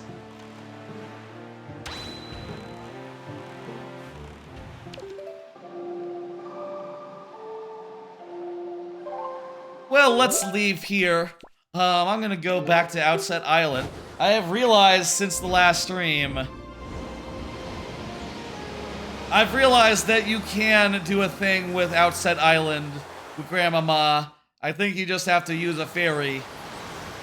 I don't have a ferry at the moment, but maybe next time we can get one. And also, goddamn, we've ended like every stream of this, every stream here at Outset just by sheer coinkadink. It'd be a shame to change that. See, look, here's Outset Island. Woo woo woo.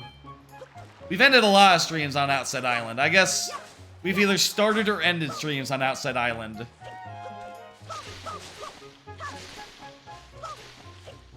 I wonder if there's a fairy in like one of these jars or something.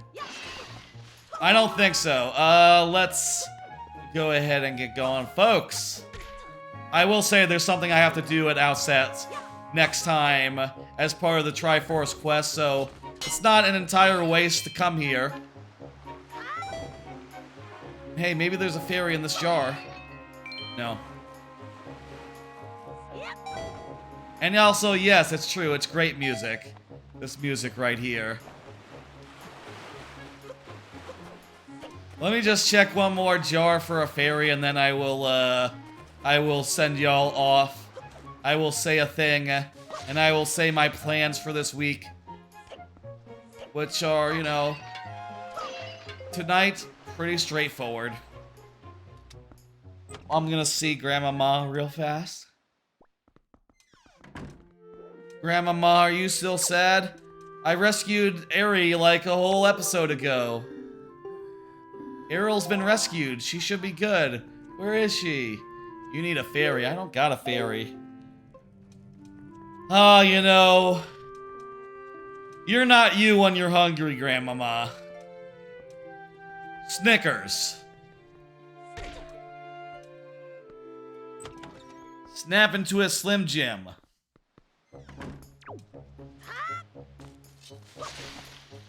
McDonald's. Let's, calling it here, folks. That is a stream. 3.5 hours. We did the Earth Temple, we did the Wind Temple. In that order. Yeah, the Wind Temple was the second one. Yes, that's right. That is right, come to think of it. I think, right? Yeah, that was the... Let me look on the map. Gale Isle, and that was Headstone Isle. Yeah, I think Gale Isle was the wind, and Headstone Isle was the earth. So we did earth and wind, and now we just have to get a Triforce, which is gonna be a whole hell of a thing, but we will do that next time, next week, next Monday. Let me pull up the schedule. Here is the schedule. Nothing this week on Thursday. I'm gonna take it off. I did an 11-hour stream yesterday, so I'm gonna count that for like the Thursday variety stream of this week and just have a nice, chill middle of my week. But I will be back on Friday around 6 p.m. Central for the viewer levels as per usual. And that'll be a fun night. That'll be like, you know, I'm sure I'll have a thing or two to talk about by that point. Should be good. I'll see y'all then. Let me go ahead and set in a raid.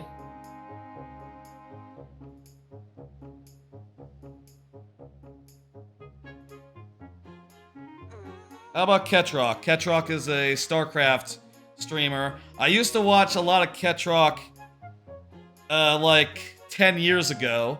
Haven't watched him in years, but I saw he was on Twitch and still existed, and refollowed him, and been meaning to check out his stuff. I think he's still doing the same stuff he was doing 10 years ago. A lot of, like, Raven rushes and stuff, which is a fun strategy in StarCraft, which is quite unheard of. I always like it when people have, like, strategies and, like, decks that no one else, or, like, employ tactics that no one else uses, you know? You have your own special brand of garbage. You know, your own special brand of tactics. I always find that to be admirable. And, I remember him being a cool dude. I'm gonna do the raid on him. That sounds fun. I'm gonna pull up the stream as well. And I'll see y'all on Friday, like I said. No stream on Thursday. I had the whole 11-hour stream last night. That's gonna count for the Thursday stream, the variety night this week. Next week, though, I will say, expect a making stream at some point. A Mario Maker making stream at some point. And also expect some sort of Game Pass something. I need to look at what games are on Game Pass right now. What we can arrange. But we'll have something by then. Goodbye, folks. Good night. See ya on Friday. That's like the whole week from now. Oh, my mouse is off. That's why that raid's not gone. Okay, bye, folks. Friday.